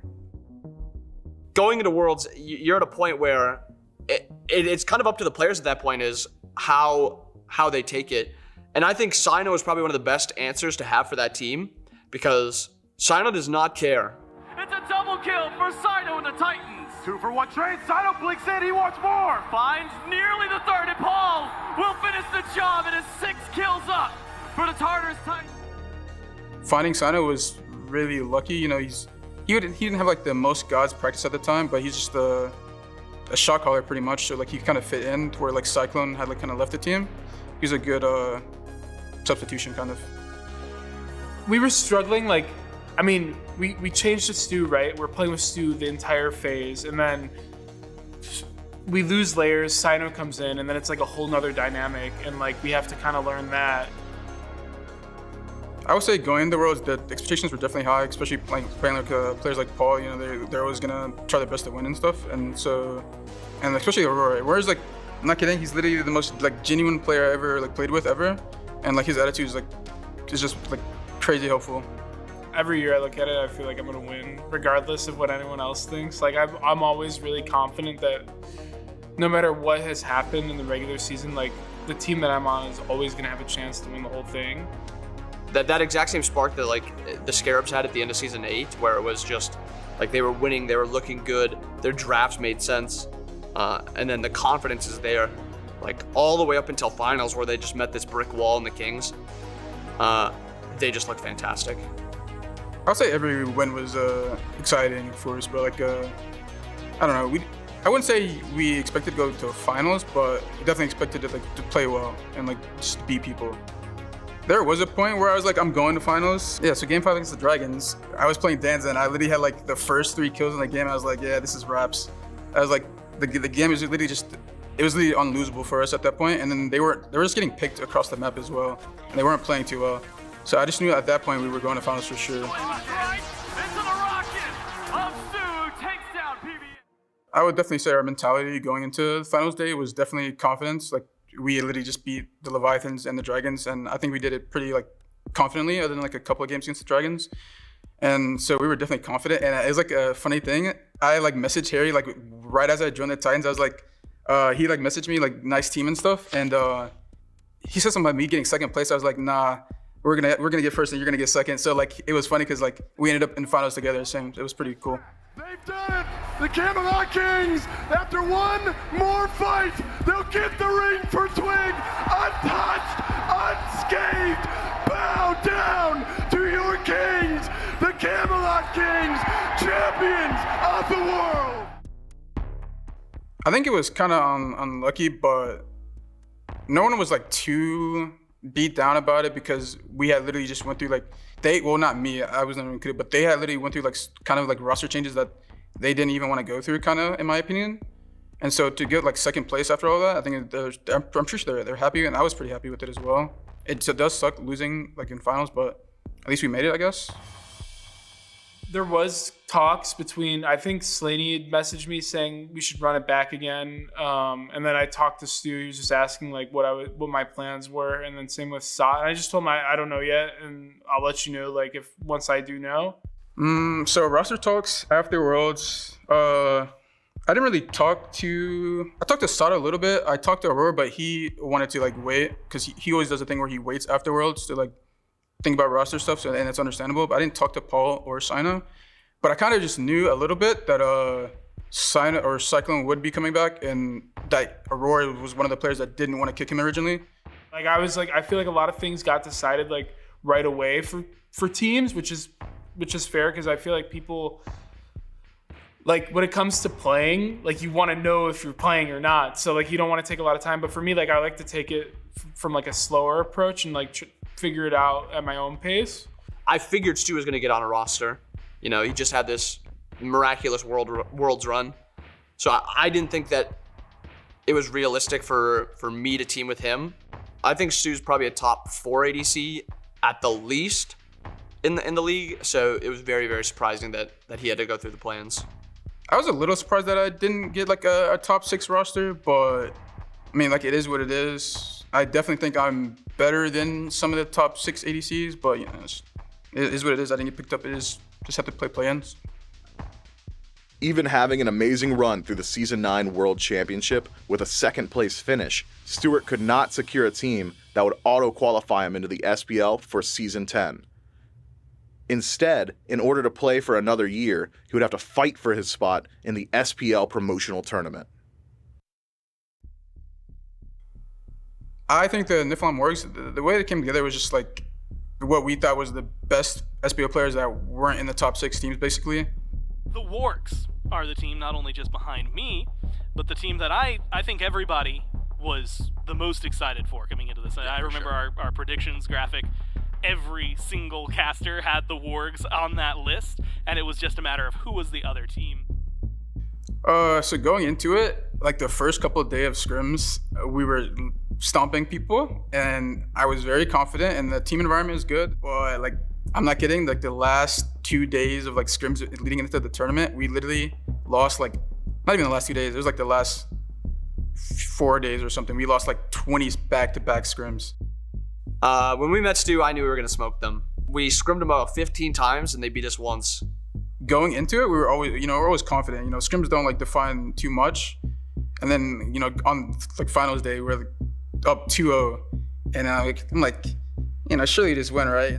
For the most part, I knew we were making it the entire time. When we were down 2-0 to the Stu team, you got to have like that short reflection time. Like, this could maybe be it. We're down 2-0, but series isn't over. You got to put that out of your mind as quick as you can. Move on to the next game, because at the end of the day, they still need to win another game. We go down 1. I'm like, hey, whiff. We surely win again. And then we go down 2-2, and I'm like, okay. And then it's like game 5, and I get Freya, and I'm like, surely we just win, and we lose. The Titan is just dying. The Titan is just dying. They're the bombs. The Gilded Gladiators have reverse swept the Niflheim Wargs. I was like kind of like upset a little bit, but I was like, it is what it is. We lost. They played better. Just gonna go to school, play SEC, maybe get picked up later on.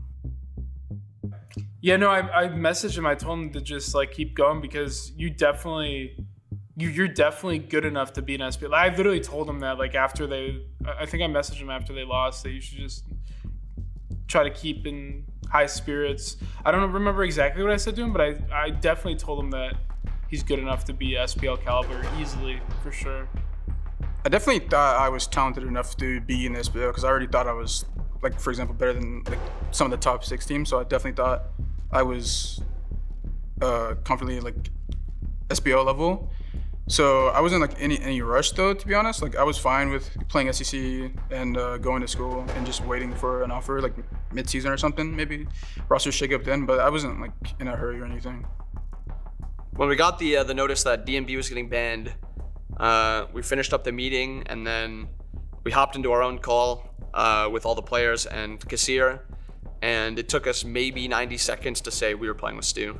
It wasn't really a list. It wasn't a, what about this? It wasn't a, how about this guy? It was, Stu should be in the league and there's no one else out there that can compete with Stu, so.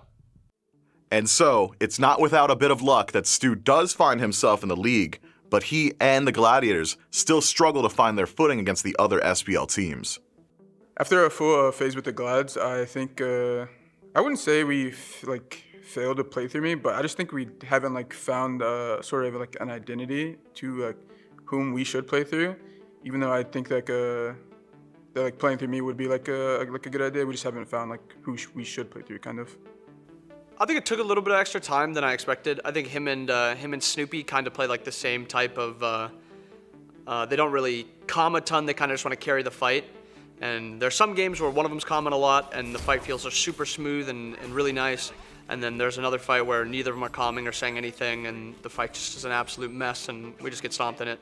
But I mean, like I said, consistency is something we need to work on. But in those fights where it's good comms and we know who's everyone hitting, the magic is there for us to be able to put those together. So Stuart's kind of meshed really well into the team. I wouldn't say he's so much of a shot caller, but he's vocal when he's really strong. He feels like he can run the game. He'll let us know what he wants to do. However, he's very much more laid back. He's focused on hitting his abilities, his auto attacks and everything. I think the expectations that my teammates have for me is to be obviously probably top 3 ADC, but I don't think I've been playing that well, kind of, but I definitely think I can be there. So, but for what we had to go through from this first phase, I mean, getting a couple wins feels pretty nice. Oh, landfall misses. Scaredy takes down Yarksu, takes down Tings. Genetics and Captain Twig, they're the only ones for 24 seconds. Truly, the Gilded Gladiators who came into this set without a single win this season are about to dethrone the Camelot Kings. This was projected to be a win for the Kings, but the Gladiators have torn right through and have knocked down the world champion. I gotta see the player boots. I knew there was gonna be a pop-off. The King Slayers are here. Beating the Kings was really nice, you know. After losing to them 3-0 in Worlds, I kind of just thought they had my number, and thought I was never gonna beat them again. But it was really nice beating them. I think it definitely uplifted the team morale a little bit. So it was a really nice one. Basically, our last 4 sets, maybe it was last 5 sets. I think there's a lot of stuff we can gain from all those. But I think if we can have a good 2 weeks of scrims leading into Masters, leading into the playoffs and stuff like that, I think we can show up and we can do a lot. I think playing against any of the SPL teams, I still would be really confident. I think a little less against Onis, but we won't play them for a minute. Overall, our team's improving really well, and I'm excited to play in Masters, show what we can do. As long as we get really good practice in, I do think I'm pretty confident in what we can do. I think there's only one really good team in SMITE right now, and it's the Oni Warriors. I think every other team is just bad, and I think everyone's playing a really bad style of SMITE other than the Warriors.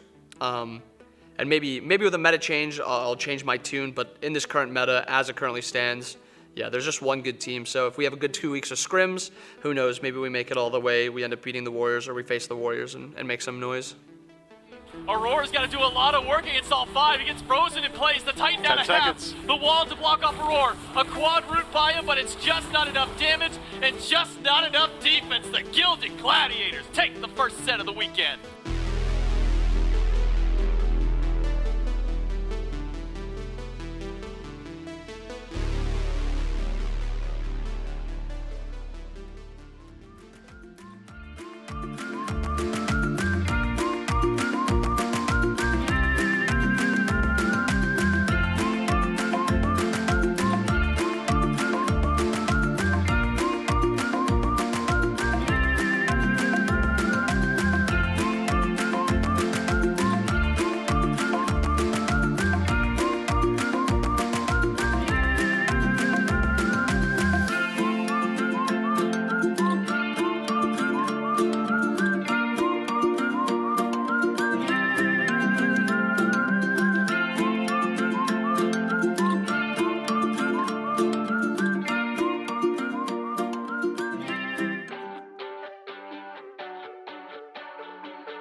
say less. I'm back in that bag again. Yeah, yeah.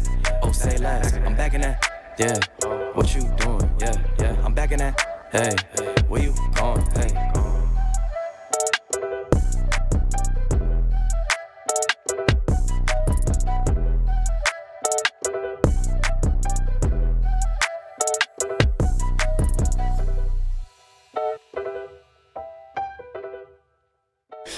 Welcome to the SPL Waiting Room, your one-stop shop for all things Smite Pro League. And yeah, I'm gonna just cut it there because I get buzzed the last few times I've gone on too long. Not by me. No, you would never buzz me. No. Man, that broke my brain. There we go. I needed it for the reset.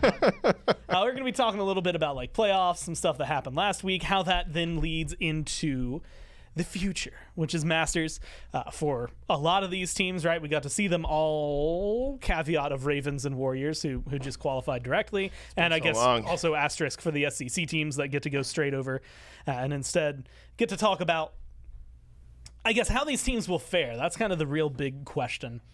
But it's Gore, Dave, Trelly, Mifflin.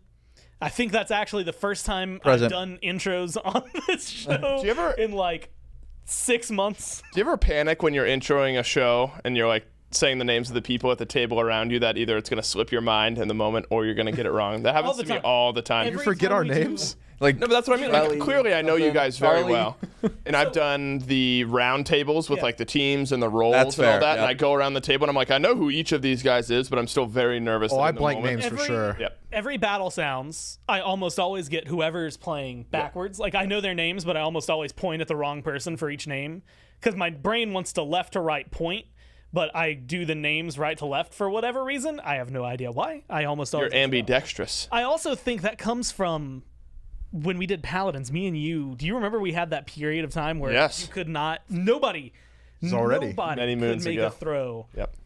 It happened to Rain Day, it happened to me, it happened to Pretty Hair, and it happened to Dave. You would throw and you'd say, and you would just say the right name and the wrong name. And there were only 4 of us. And there were so only the 4 name of that us. we were saying was the dude at the table next to you. The guy like sitting there, it would be like, oh yeah, it's gonna go down to Rain Day and Gore, and I'm sitting there and Pretty, and then it goes over and it's Rain Day and Pretty Hair, and you're like, whoops.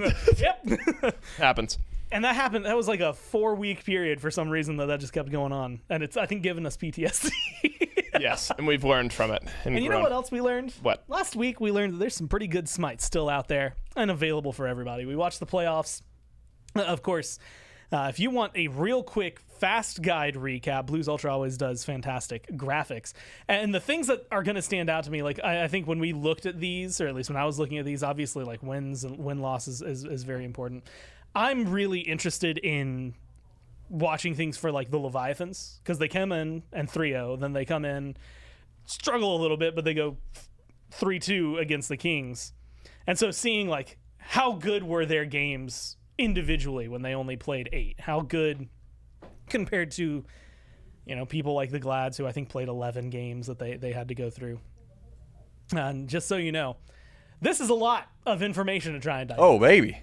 So if you want to digest it in a God. better way, I suggest going to Twitter or Reddit or Instagram where they post all of these really, really helpful stats. And again, the things that I was looking for in this one are always going to be Kings related, right? You get to see kill participation, Shinto up at the top, Twig up toward the top. Genetics with the wards per minute, but I think that number gets skewed because if I remember correctly, there was a game where he had like 53 wards or something like that. A lot of those numbers that you really kind of, at least for me, I'm trying to compare specifically to find out how dominant were your wins. Yep. And we got to see a little bit of that. Only 1-3-0. Only 1-3-0. It tells you, in a world where you're playing a bunch of best of 5s, it's much more likely that you're going to get a 4-game set than you are in a... It is hard to be 3-0, It was let me tell you. 4-4, 4-4, 3-4, 4-5. There was what? Yeah, there was. Did you just run them in order? Yeah. I was just looking at the winner's bracket and the loser's bracket. Gore decided to do it from memory, and I've just got it right there. That's literally insane, right there. Gore. You're nuts, dude. Because it's day 1, day 2, day 3, day 4. No, we got it. We just know you didn't look at the graphic. Yeah, I noticed how you were making eye contact with me when I didn't even know that bracket was on the graphic. I looked at so much else on this, but I'm always... Look, I'm a simple dude. I'm always going to like earliest objectives because I like seeing some of those. I like going to like most kills because I like seeing who's been fragging. Most deaths because I like making fun of people. There you and go. then like objective kills because it's always ridiculous to me how much like Totem's 309 and then the next highest is 160 and it's Pyromancer. Mhm. That guy gets bullied. Thank God for the 70 screen TV or 70-inch screen TV. Yeah, right. Yeah, trying to read it off the monitor would have been impossible. It was really fun though. Dave? You weren't here for a majority of it. No, I was, So I'm not going to ask you any questions about it to save you. Instead, I'll ask Myth and Trelly. No. Is there anything that stood out to you? Like, I guess either on the graphic or just in general throughout the weekend. Oh, it's simple. The king is back. Agree? Yeah. I mean, adapting, of course, obviously a great performance. I think my takeaway is that the Camelot Kings come into this event purportedly in a slump, and I think we didn't need to hear them purport it because we had seen it. Yep. The Kings really struggling to find set wins, and a lot of that was laid at the feet of two players. It was laid at the feet of Variety and Captain Twig. The performances from them were not good during the regular season. Could they step it up for this event? And I'd argue at least Captain Twig. Twig stepped it up. Twig stepped up big. He got the early game rolling on that crit Ratatasker game. He got the most first bloods in the entire event. He was the soloingest player in the entire event as well. There were not many games you could say, wow, Twig flubbed X, Y, or Z. And still the Camelot Kings could not close out the event up against the Leviathan. So I think that might have either implications that you could read into for the current meta. Maybe this is not a Kings meta, or maybe there were issues elsewhere that are harder to identify. The last time they were in a reported slump, they were third throughout the phase, which wild to me. Like that was the worst case scenario for them. And then they made a roster swap. And I actually think I'd said something like that to Twig going into that, like as the pregame interview was That's just messed up. Hey, like you guys have been. It wasn't the finals. You lit a fire under him, though. You But yeah, said, it was "Hey, like- you better step it up." Well, I mean, because he came out and he said, like at the end of phase 3, he was like, "Yeah, I just haven't been playing that great," and so we wanted change, and so we brought change, and I was like, "So you guys go 1-5 in your last 6 sets, like come into this. How important is this weekend to like get back on that path?" And he was like, "Yeah, it's kind of important for us to get." Twig was just sweating. He was like, "I need to go positive this week, boys." I'm just letting you know. It feels weird because they got he second. did. Like that's not a bad thing to do. Is come in like you lost to one team throughout all of this. So I think they played really well, and I'm interested to see them in the future, which is where I guess we can look now because that's playoffs. We've covered a lot of the other stuff. That's what they were playing for, is the seeding into Masters. Now we already had 2 teams that were there in the form of the Ravens and the Warriors, who we're going to talk about a little bit later. We also technically already had 2 teams that were waiting to figure out who they were going to be playing in the SCC squads. And so that's kind of the next question. Glads and Hounds were the ones that are going to have to play against them. Winner of that then goes against Ravens and Warriors, so that's a whole other beast to try and tackle as far as the bracket goes. But I guess just like at a glance from what we've seen in the past, do we think the SCC teams here are going to give the Glads and the Hounds enough trouble and then continue to do what we've done in the past and seen in the past? The SCC as a whole, and I open myself up to this criticism every time. I saw Dave's eye twitch just as soon as I opened my mouth. I think I'm going to say the same thing that you're going to say, though. The SCC as a whole right now is much weaker than it was last year. Okay, I was going to say North America and Europe. I don't think the disparity between the SEC of this year and last year is so large that it almost makes it hard to quantify the skill gap to the bottom of the SPL. I have to imagine it's going to be easy for the SPL teams to roll through these guys, because even when you look at the SEC teams that were projected to win constantly, they have fallen into the trap of, we are the biggest fish in the pond, we're the biggest guys on campus, we're going to troll. I tune into the SEC every week because I am a Sanford soccer fanboy. I've always loved watching him play. I had always considered him to be one of the true assassins in the jungle. Love the play style. My man's playing Nox jungle every game. He's playing Scylla jungle every Anubis, game. yep. He's playing Anubis Is he jungle every winning? game. And he's not. Oh. He's not winning. So the teams that we would have expected to bring threat to the SPL would have been that team. And they're not taking it serious. And we've seen what not taking things seriously can do to you long term. Talk about Sino right now. My man's God pool has been decimated by his stint in the SEC. I'm concerned. I said the same thing going to the Worlds, though, and the SEC absolutely blew me out of the water with how well they performed. Maybe they can step up when the stakes are a little bit higher. But if we're to go off of just play on field and what we can evaluate, they have not impressed me this year. And that's for both regions. I'm shouting out both North America and Europe. You guys got to step it up. Because last year you had like a little, well, eventually an asterisk that got added where you were like, okay, all that stuff I said, that was NASCC and NASCC alone. Dave, you said you pretty much feel the same way. Yeah, and I'll argue it from the other point of view, and is that I'm actually much more confident in the lower seeded SPL teams this year than I have been in the past. Yeah. So I agree with Miff on I don't think the SEC, the top SEC teams from NA or EU are as insta-competitive as the ones in years of past.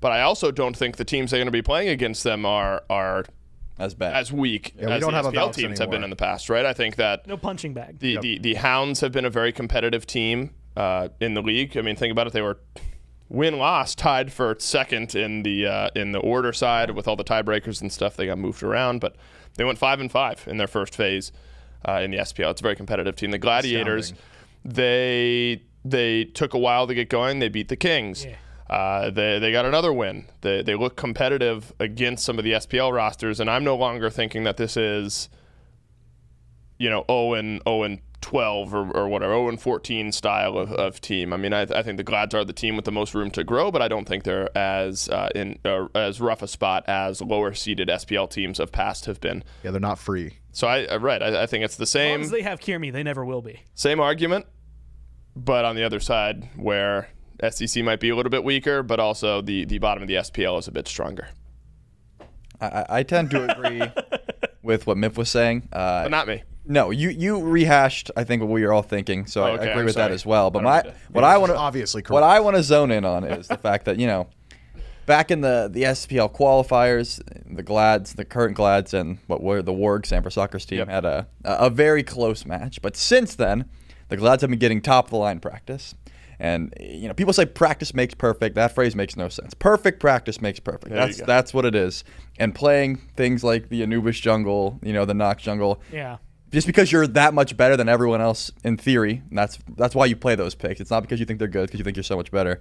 It's not getting you that perfect practice. So it would be a rude awakening, I imagine. So I also don't have faith that the SEC can make an upset. But hey, I'm open to it, and I think it'd make for some hype content. They've got a lot to, because I think it is a perfect, like, they've got to play through, I believe, each other for a little while as well at the very beginning. So it's not you're I'm not going to say rehashing part of the phase, but like that is the time to try and maybe solidify a little stronger. But like you said, perfect practice makes perfect.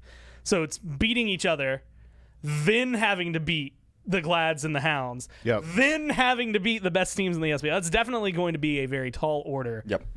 I think it depends on where you set the bar for those teams, though. Winning the entire event, probably pretty low. Right. Finding an upset over an SPL team, more likely, but still, I don't think. Dave, let's run with that thought process.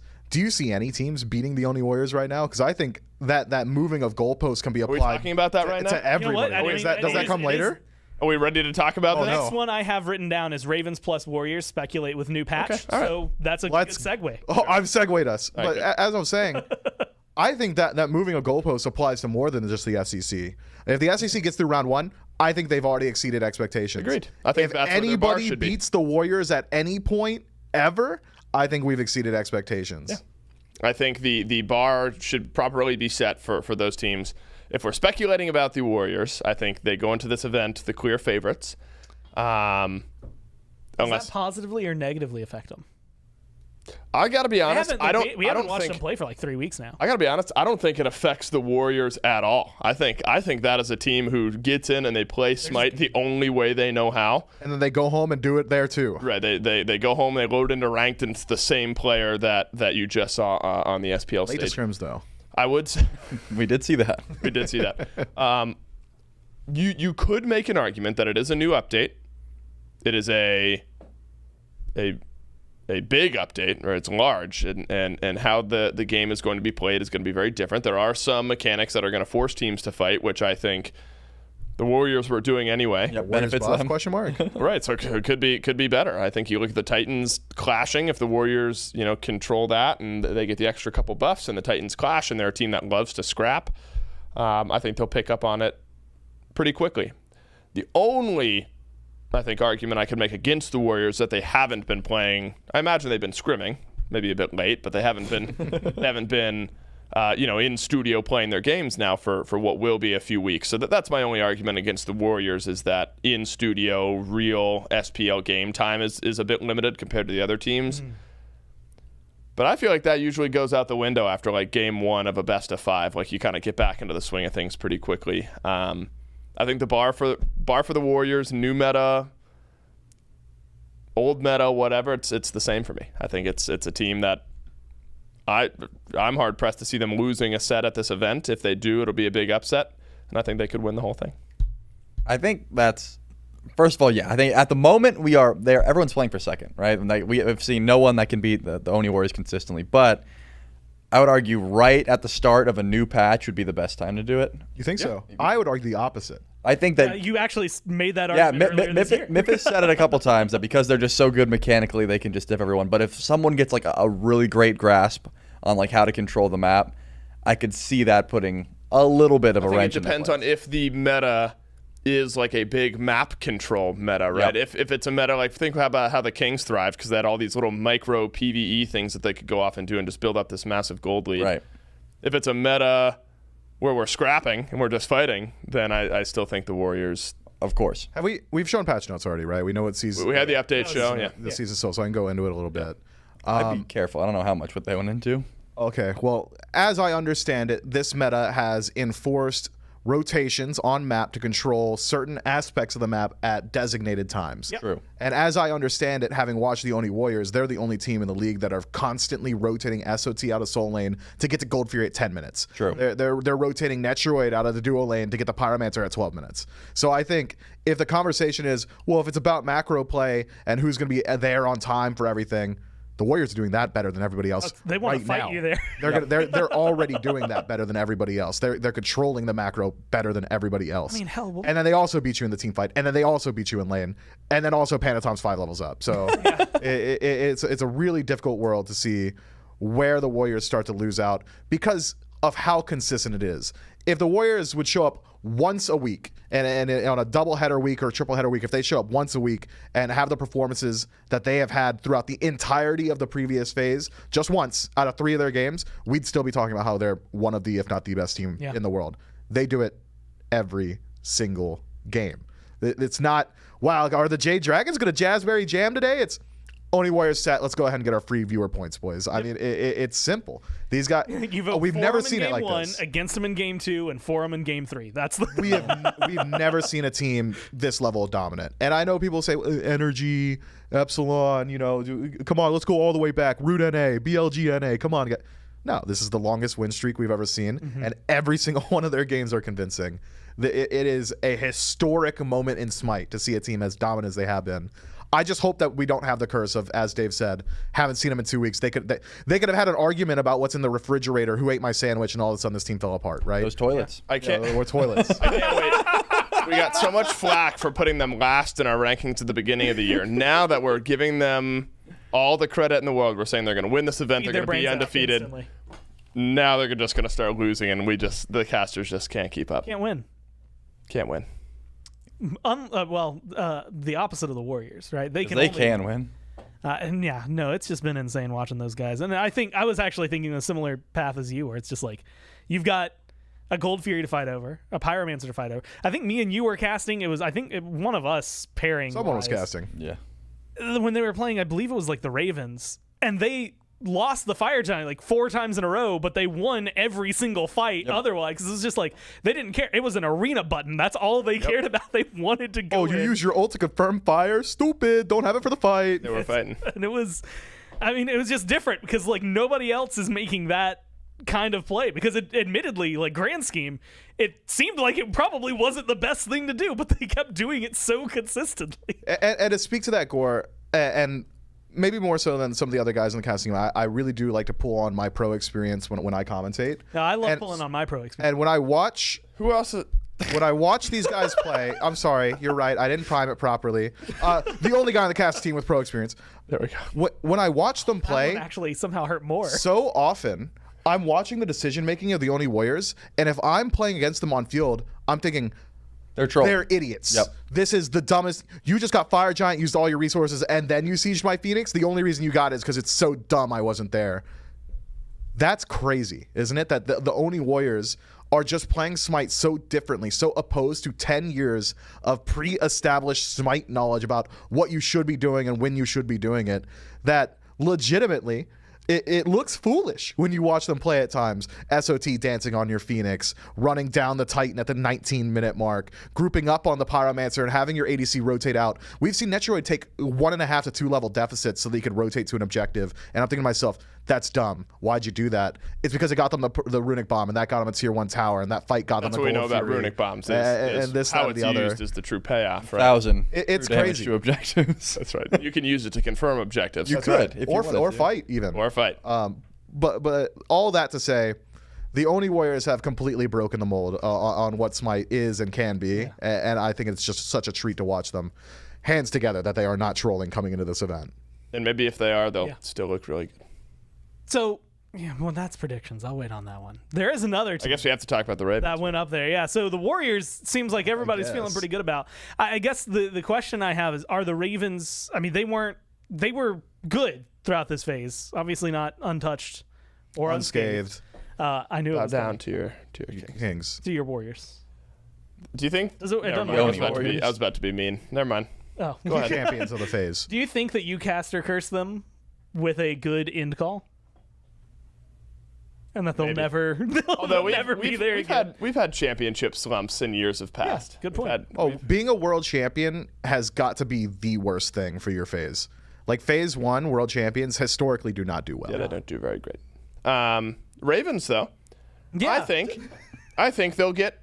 Well, I'm about to start predicting again. No, you can predict. Go ahead, a little Troy. bit. I think to answer Gore's Everybody already said they thought Warriors are going to win. I think, yeah, to answer Gore's lead up, the gap between 1 and 2 is significantly bigger than the gap between 2 and 3. Yeah. The Ravens have a much harder time holding on to that second spot than the Only Warriors ever did. So I think that, you know. Only Warriors could have been DQ'd the last 4 weeks and they still would have been first. Like, That's true. That actually blows my mind. Man, that is true and that hurts. But you are correct. They could have just forfeited.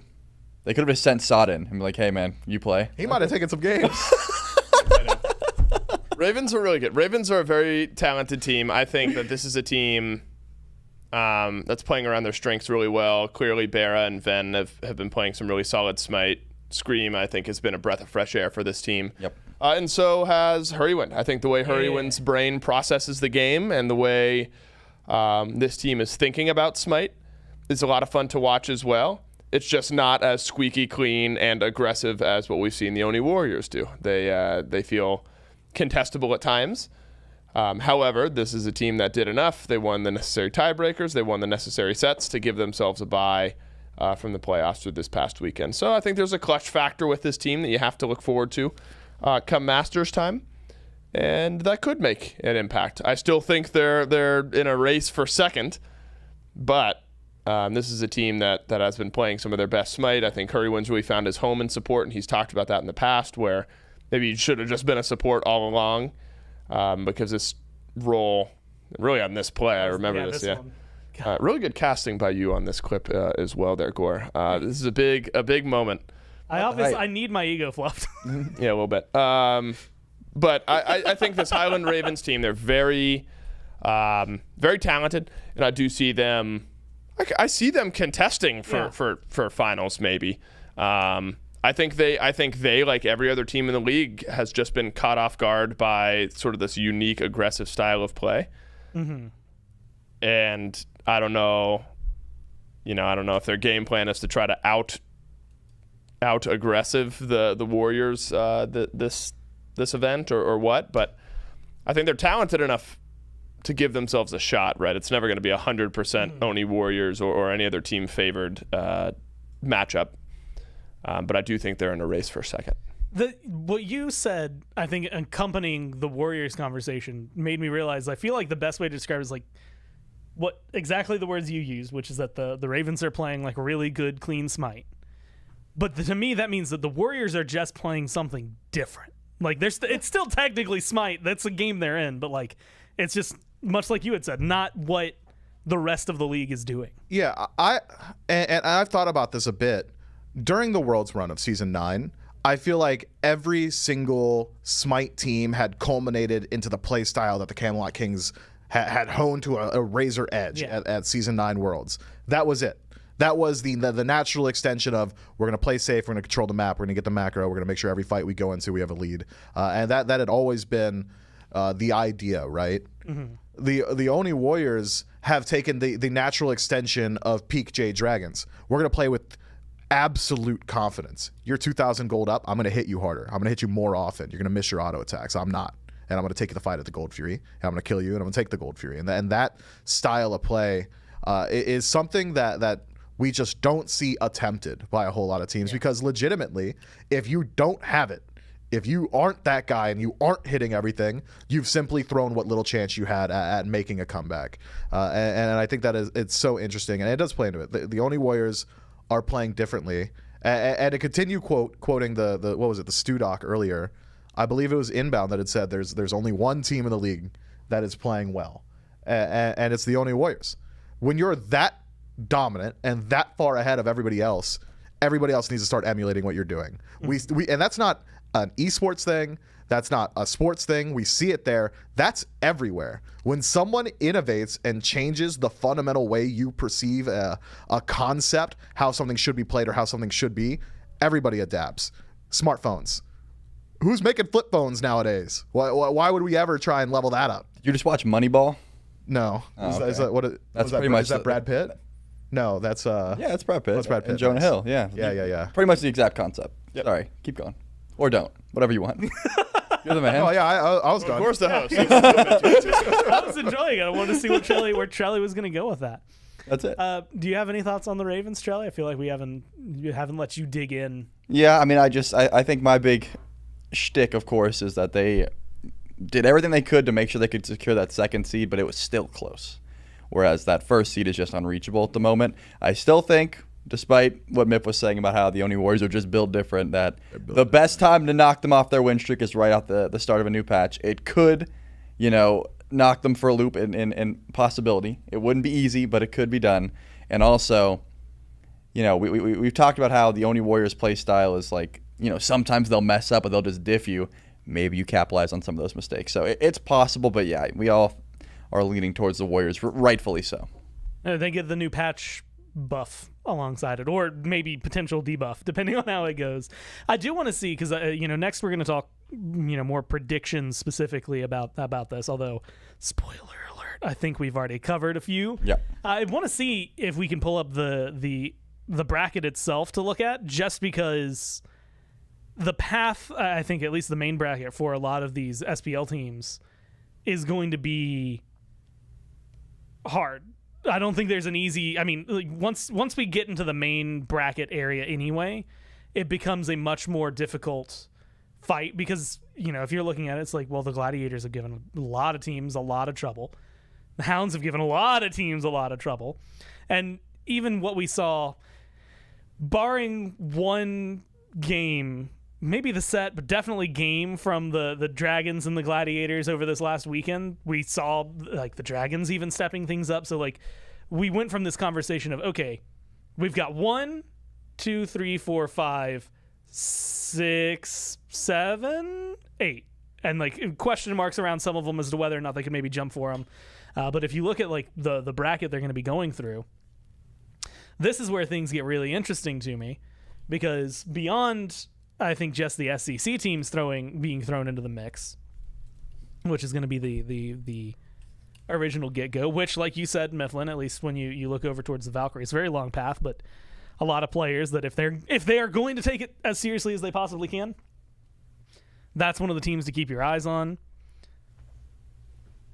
But going beyond that bracket and looking towards the main bracket, there is not a single matchup in this entire thing, outside of maybe the very beginning when it's a preliminary winner versus like the Gladiators or Hounds, because as we had mentioned, SCC feels a little weaker, SPL bottoms feel a little stronger. The only half of this bracket I'm feeling confident in is the Warriors, and that's maybe only for one match. The minute they get to what is like the semis there, you're up against the Kings, maybe the Dragons, that becomes a little more of a shaky matchup. Guess it depends on who makes it.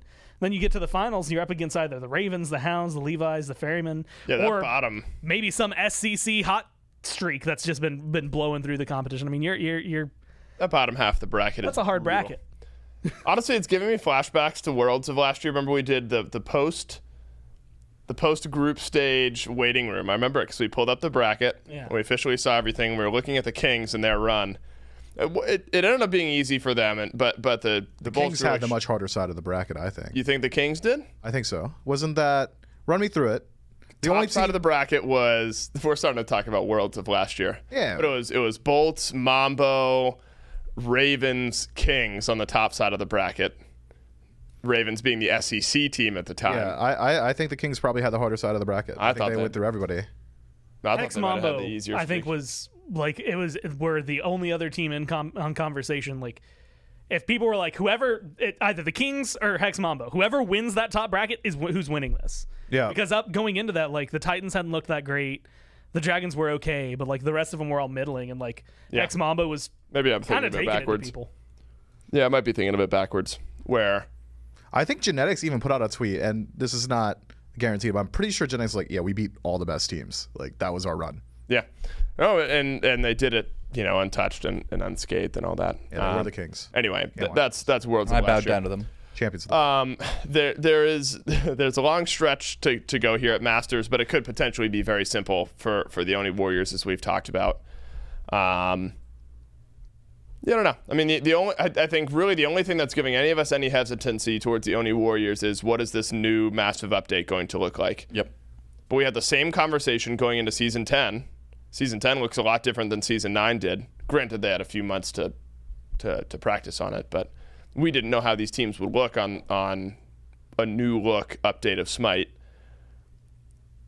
And the Oni Warriors dominated in that type of environment, even after 6 weeks when the meta had settled out a little bit. So you're going back to the same conversation of massive update, shorter turnaround time. Are the Oni Warriors going to be as dominant? As dominant is really the only thing that I'm willing to argue right now. I think they're still going to be the best team in the league. I imagine we're going to get some 3, 4, maybe 5 game sets.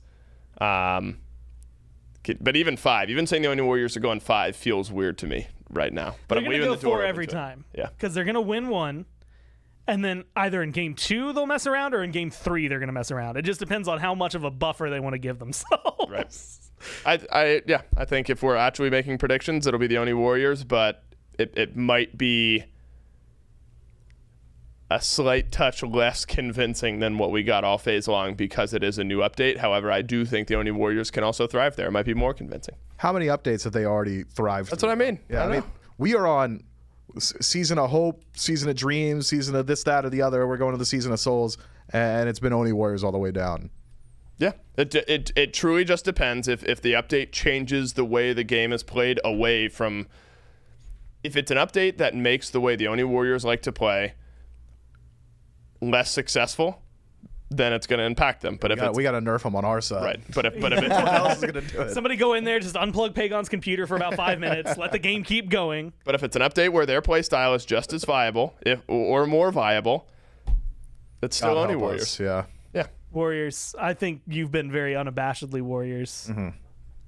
Trelly, I would argue in a position like this, predicting number 1 doesn't even feel as Let's fun. predict number 2. Yeah. Let's predict. And that is an actual conversation to be had. Yeah, that's what I'm saying. Predicting number 2 feels a lot more. Problem is so it's Warriors. The problem is the bracket, right? So the on bracket, the bracket dictates number 2 a lot, I think. Whereas number 1, I I would take Warriors against the field. Right. Number 2 is dependent on what the field looks Although like. the bottom side of the bracket is really competitive. You think about the Ravens, the Leviathans, who just won this past event, Hounds, and Ferrymen. Yep. Right. That's really what you're predicting, is who is going to win from that group of 4 teams. Ravens. He asked the question. Somebody had to answer. I'm not 100% bought in on the Ravens. I've been a massive fan of the Ravens this phase.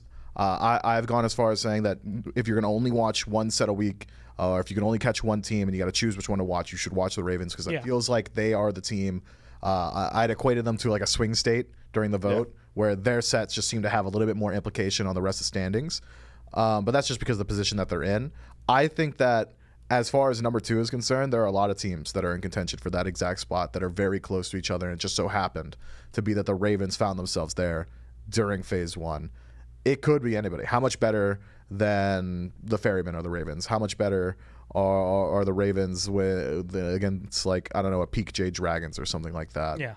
It's hard to say. I think the Ravens, more so than the other people in contention for second seed, have found their consistency.